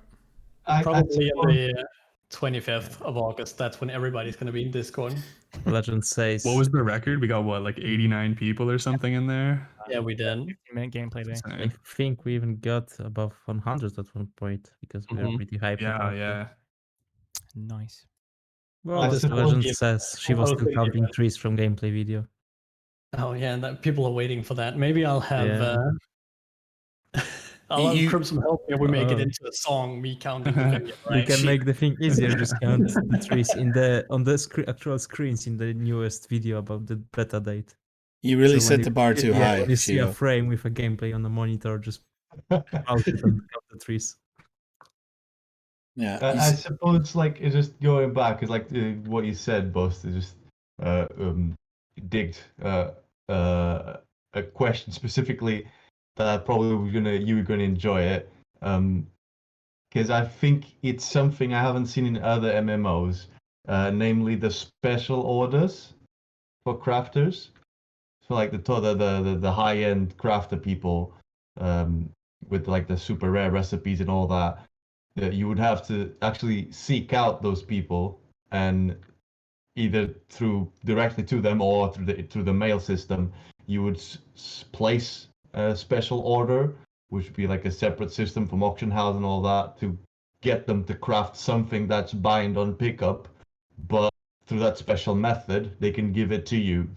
Yeah. And you provide all the materials and all the coin and all that. And I suppose that's something for you as a crafter that's really interesting, I suppose. 100%. Pashak said from the very beginning, and he said when we talked to him in our conversation, that crafting is going to be like, he's a crafter in games. And so that, you can assume from that crafting is going to be a bit special, maybe, hopefully.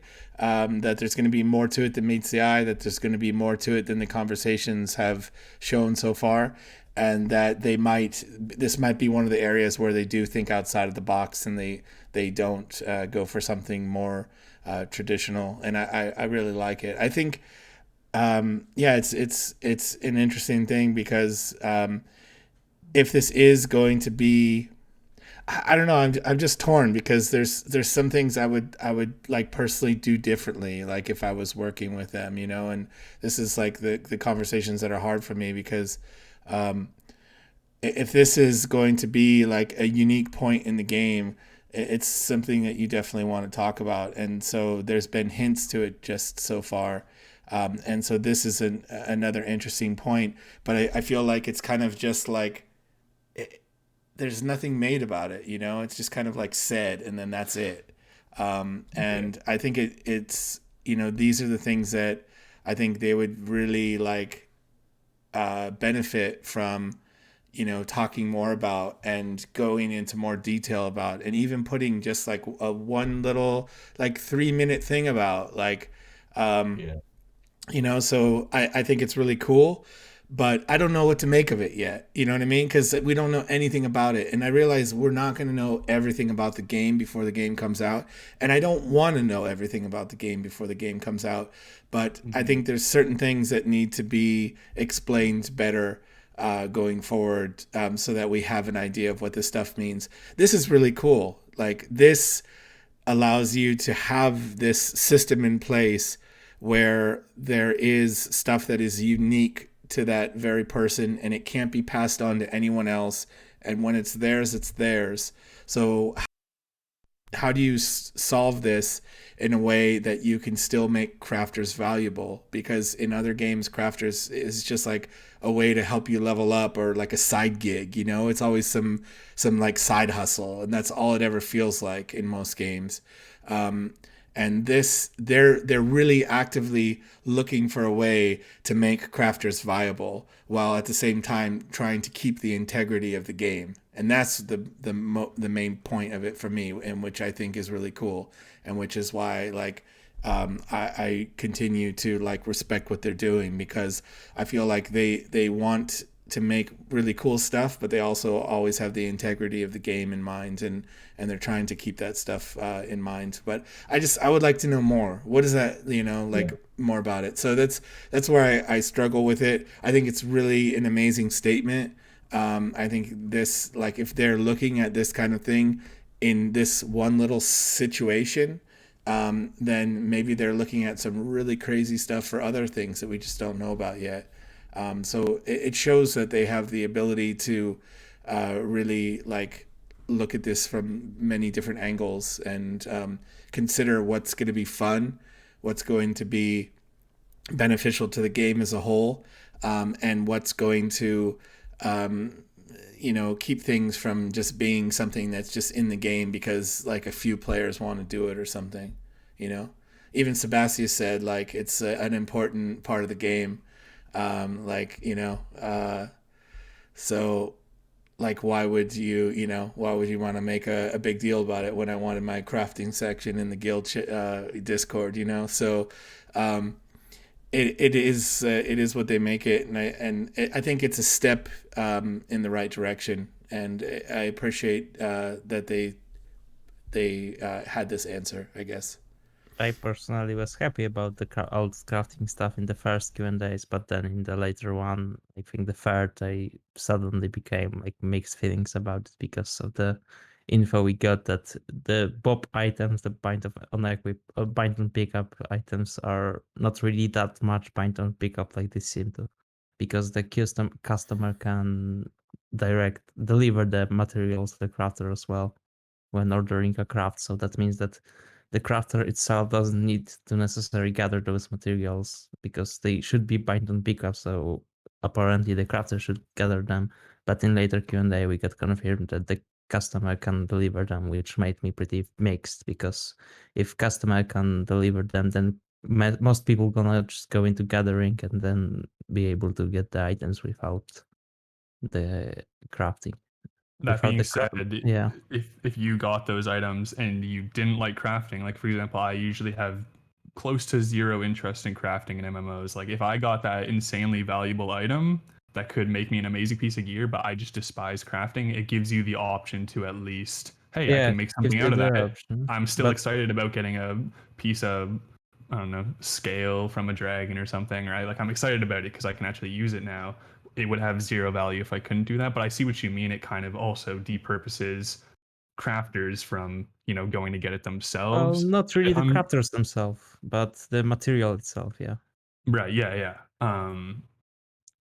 But I mean, also for what it's worth, those crafters could hate PVE, and now they don't have to do something they hate because they have the option to get that material. Because it's not like they're getting all their materials sent to them, right? Like they're still going out getting the rocks and the grass and whatever you crafters do. So I don't know. I think it's pretty balanced. Where it takes away some individuality of the grind you're doing. It also allows everyone to kind of get involved with the same materials. So I think it's a good system, to be honest. I personally really like the idea of when you're crafting an item and there's a random chance that it will be a higher tier. So if you're crafting like a rare, it's a small chance that it can bump up to an epic. I think that's a great idea. And have more stats on the same item. Yeah, exactly. But As long as we don't, sorry, you go. Yeah, when that happens, you're gonna be like super excited and it's like, holy shit, this happened, and like gonna tell everybody and record a video about it and like everything. Yeah. So I think that's gonna be really cool. The big dopamine spike for the crafters. They need that. As long as we don't see a system that's like your legendary can craft to something beyond that, and now everyone's just rolling for like that little chance to be best in slot, which I don't think they'll do. But if that was the case, it would be a bit of a weary system. Yeah, I think they said that legendaries are going to be legendaries. Like they're going to be rare, they're going to be powerful. Like that's going to be like the best in slot items. I think. And fixed. Yeah. They only fixed stats items basically. Yeah. Right. Which I really like because I really like when it's called legendary. It's supposed to be legendary. It's not like you're not going to see it on like everyone running around in the town. You're going to see it on like 1 out of 100 or like something like that or like close to that. Yeah, but on the other hand, Wikipedias are a thing, so we're gonna share knowledge how to obtain them, and over the time, legendary won't be that rare. True. Unless they keep up to the statement that they will pump out content faster than people can clear it, but I doubt it heavily. Oh, they haven't met us yet. Yeah.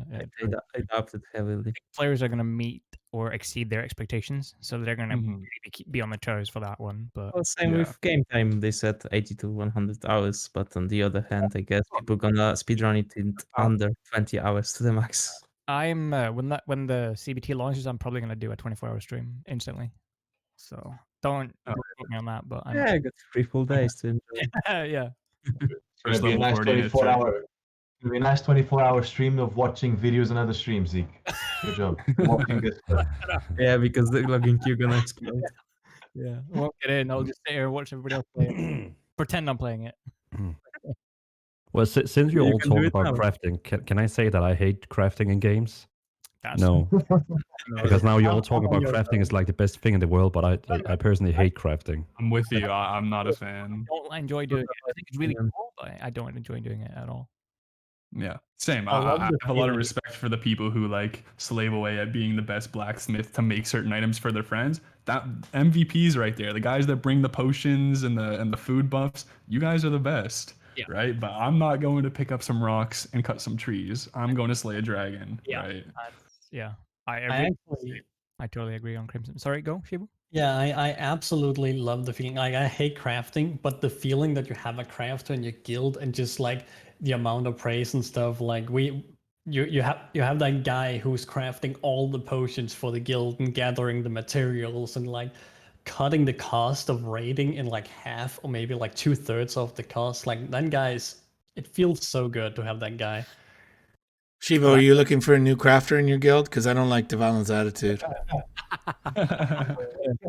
Yeah. No, like the crafters are like the MVP. Always. Like, literally. Like I leave it to DVALIN to like, not pay attention until like the time he can swoop in and talk some trash.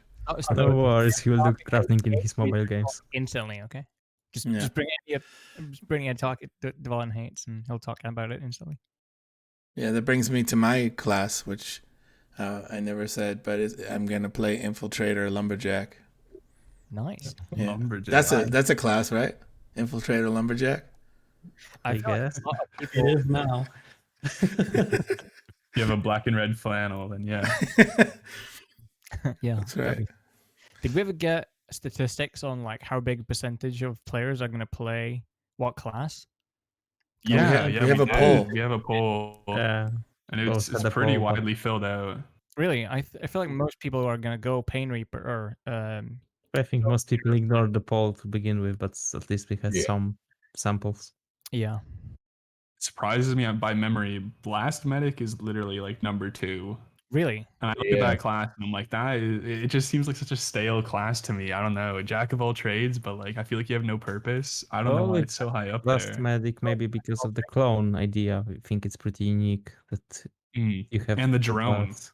It's cool. Well, the drone is something I guess that was seen Yeah, in I the mean- previous in the other game, but on the other hand, that's the first time I see in an isometric game like a clone that does something when it walks, when it's alive, and the fact you can swap place and this does that whole different thing is another piece of cake. So yeah, It's like a mix of Nico and Zoe. They both have the ability. Yeah. Well, you can switch with them and you can send one out, kind of thing. That's what I thought of immediately. I think one of the factors as well that bloated that Blast Medic pick was the fact that out of 18 subclasses, you had 3 healers and the DPS were all diluted between a bunch of options. So like Mhm. the healer Yeah. people only really had 3 options. and Blast Medic can target both enemies and allies. So yeah, it's very versatile class. True. Yeah, true. It's interesting for PvP, at least. I actually think if we're comparing it to League characters, I'd still say the Lysandra E. There's a lot of mind gaming going on with that, where you send it one direction and everybody's like, is she going to jump to it or is she not? Yeah, and So I don't think that's forget the when you send it, it does something different when it walks through as it walks. When it walks through Yeah. people, Mhm. just at the switch, it does a totally different thing. So yeah, Lysandra, that's actually I completely forgot about Lysandra. Yeah. It's like who plays Lysandra, but that's exactly what it is. Yeah. well, It's going to be I'm- interesting to see that kind of mechanic on a class that's ranged, because it's like, do you go in or do you like stay back and just try and apply the damage, right? For Oh, I would PvE, it's personally- more like, I guess you move less and heal more. I think Mhm. that's the extent of it, right? You don't have Yeah. to move, you just send the clone out of the AoE and then TP when you're done casting. My only issue with Blast Medic was the potential clunkiness around the special skill, just due to the fact that you don't have any cycle power on it. You have no ability to cycle through it, and you have to sit there and wait. So there's no reliability on the passive mode that you require for the situation you're in to be up, or even be up in the next 10 seconds. And there's I feel like there's some lack of control there that could just basically mean you don't have a passive for the situation you're at hand. Like you have one skill less. Yeah, it does some RNG actually to the That spell. lowered them on the tier list for me. I was like, that's pretty good, probably A tier, and I read the pass and I'd put them down to B tier just because of the passive, because you have no control over it. And I felt Just Yeah, but- inconsistent. Yeah. yeah. But on the other hand, in League that has a champion of Elias that has passive that is out of control, which weapon comes next. On the other hand, is like a top of the charts on the Sure. tier list. Control over It definitely. Like, sorry, like I don't think that's really fits the same thing, because with Aphelios you have Yeah, two weapons and you sort of have control over it. yeah. You can so save switch ammo on between one two, thing. but I'm talking more about the next weapon coming up. It's like a Tetris. That's also Yeah. a cycle. Like you can burn through queues just to like burn through ammo to go through the cycle Yeah. fast. I think we You could, get because I some don't think they point of would. control. I don't think they'd introduce like new buttons on the keyboard. There's no way we have enough buttons on our keyboard to cycle. But we could see something like Twisted Fate, where you pull out your cards and you see them cycle through, and then you click on it to stop on it and then activate it. Maybe, but because it's also like a quick acting passive, I feel like you don't have that time to really do that in intense situations. Well, And maybe it's just something that like dictates your play style. I got to tag what? ALUMIO because we have a passive somewhere where it actually requires you to press a button to do something with the passive. I can't remember which character. Yeah, it was champion spinning Yeah, around. champion. At for 10 example. stacks, you can just activate it to like do the spin. Grenadier has that as well. You detonate your stacks, right? Hmm. Yeah, so it will be that button, whatever the passive button is, right? That will be the one Yeah. where Yeah, I mean it has more classes has the activated passive. So you Like want to see how Sniper, much for hair instance, I'm have a holding word. under these headphones? I'm like trying to keep it in control because I haven't got a haircut and I just have all of this hair. God. I dyed it before quarantine, which is why the top of it is like white, and I just had white hair, but then that grew out, and now I have like chocolate vanilla mix. Like it's a total nightmare. Look at this, man. Yeah. Love it. Oh, you're Yeah. full anime character with that hair. Yeah, yeah. The so, longer your hero hair is, pile. the stronger your power levels are. So just let it grow out. And weaker than ALUMIO. Then this guy's too strong.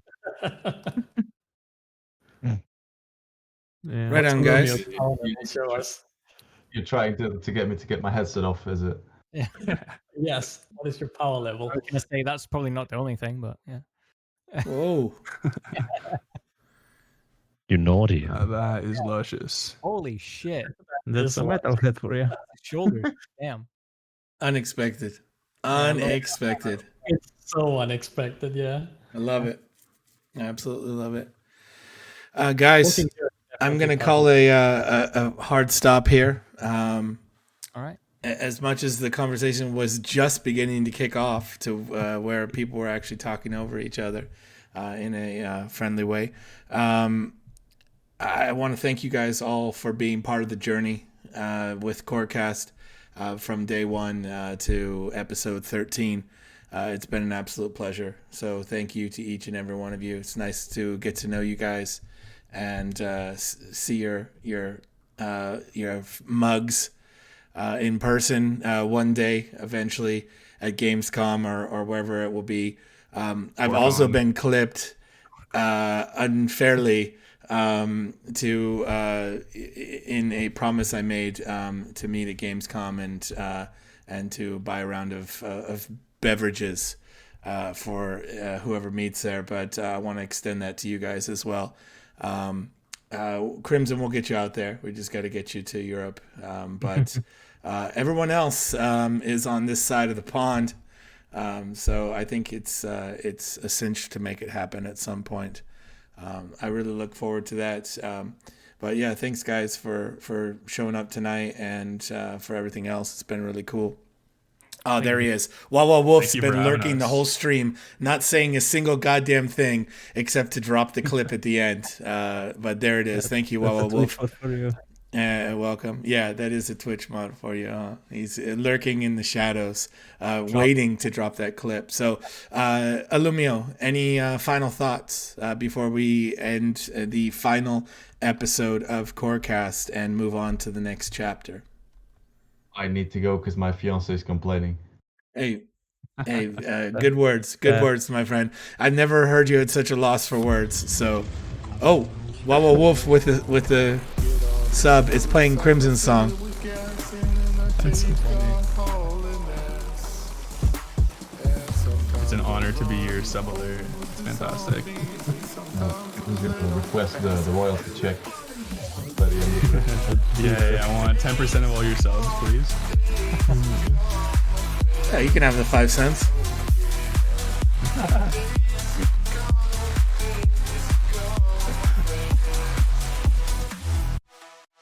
Yes. All right. Wawa Wolf, thank you so much. Crimson, any last words for the people? People, not for the people, but for you, you know, thank you for allowing all of us to be on this with you. It's been quite the ride. I remember hearing the first ones and being like, damn, that's so cool. They have a podcast. And then a couple episodes later, you're on the podcast. It was pretty surreal. Yeah, it's been a lot of fun. It's kind of sad to see it come to an end, but, you know, I feel like it's like the right time right before we all really get into the game. And hopefully, you know, by then we see you doing esports commentating for events in Corepunk, and hopefully we're all participating. So yeah, thank you again. It's been great. Yeah, and I didn't say it, but I'm on it with it as well. Thank you for inviting me, for the opportunity, for the experience, and No, too late. Greatly. Too late. Sorry. Ah, No, I appreciate it. Yeah, Thank you're you. already out. Thank you, ALUMIO. And thank you, Crimson.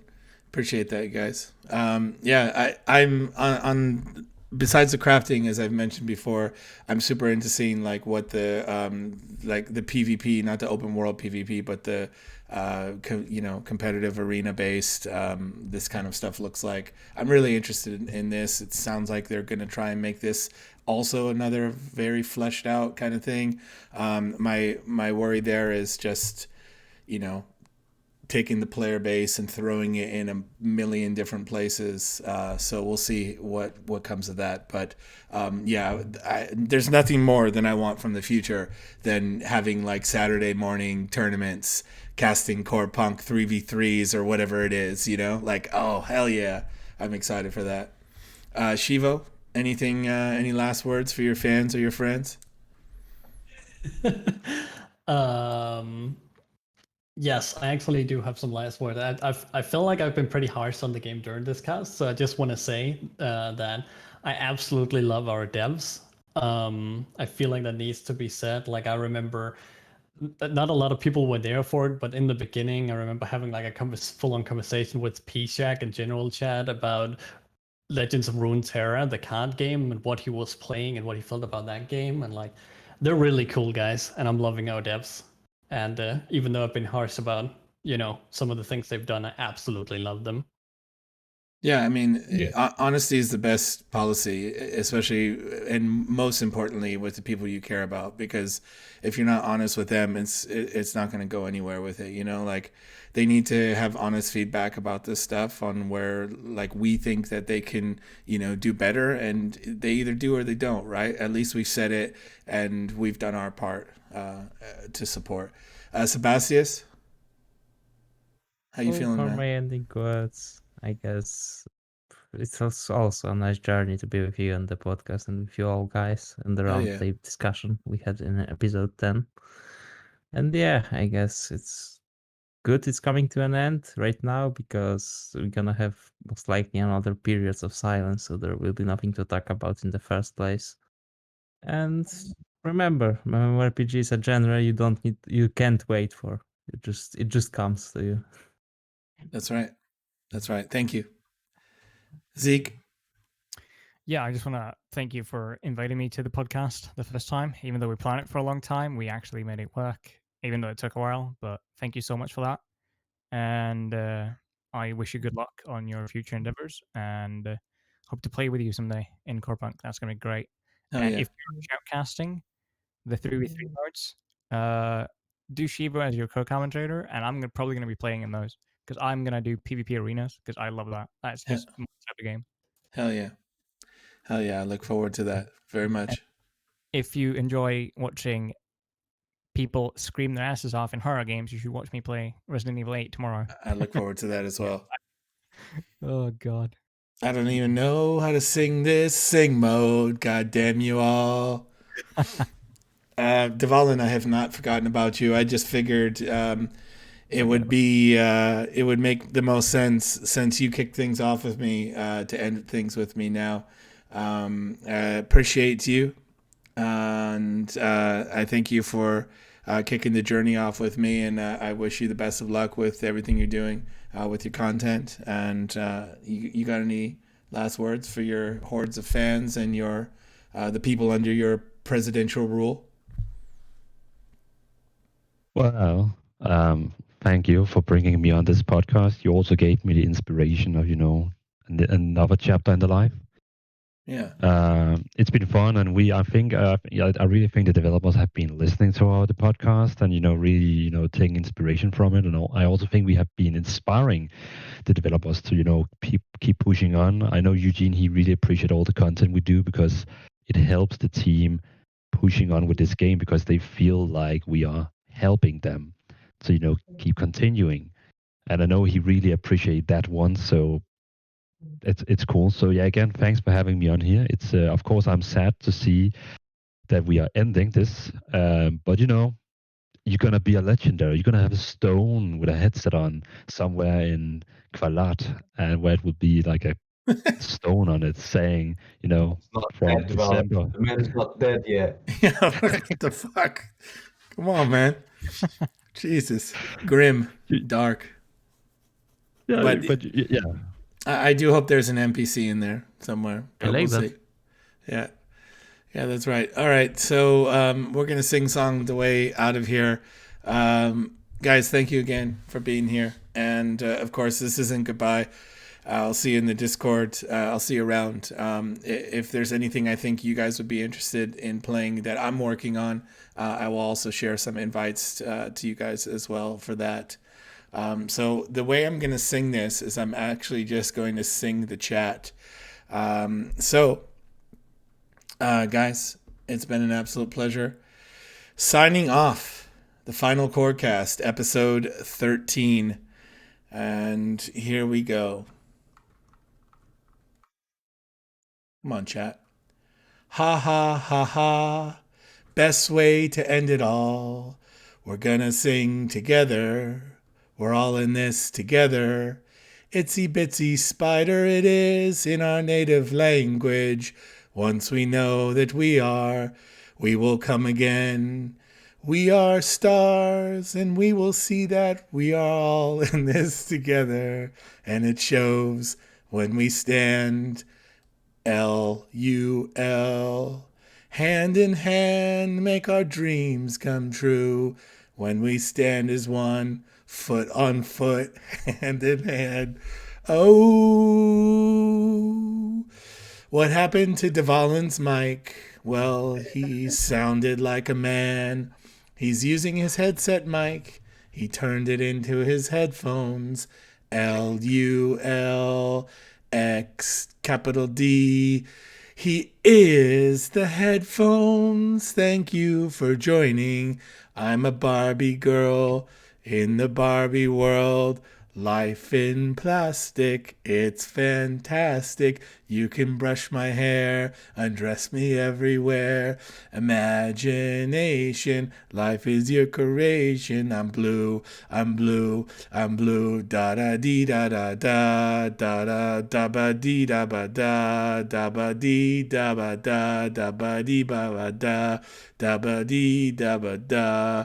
Wah wah woof. I love you. There we go. Thanks, guys. Crimson, Absolutely beautiful. Yeah, that was amazing. That was I'm done. amazing. That was fantastic. Guys, wave to all your fans.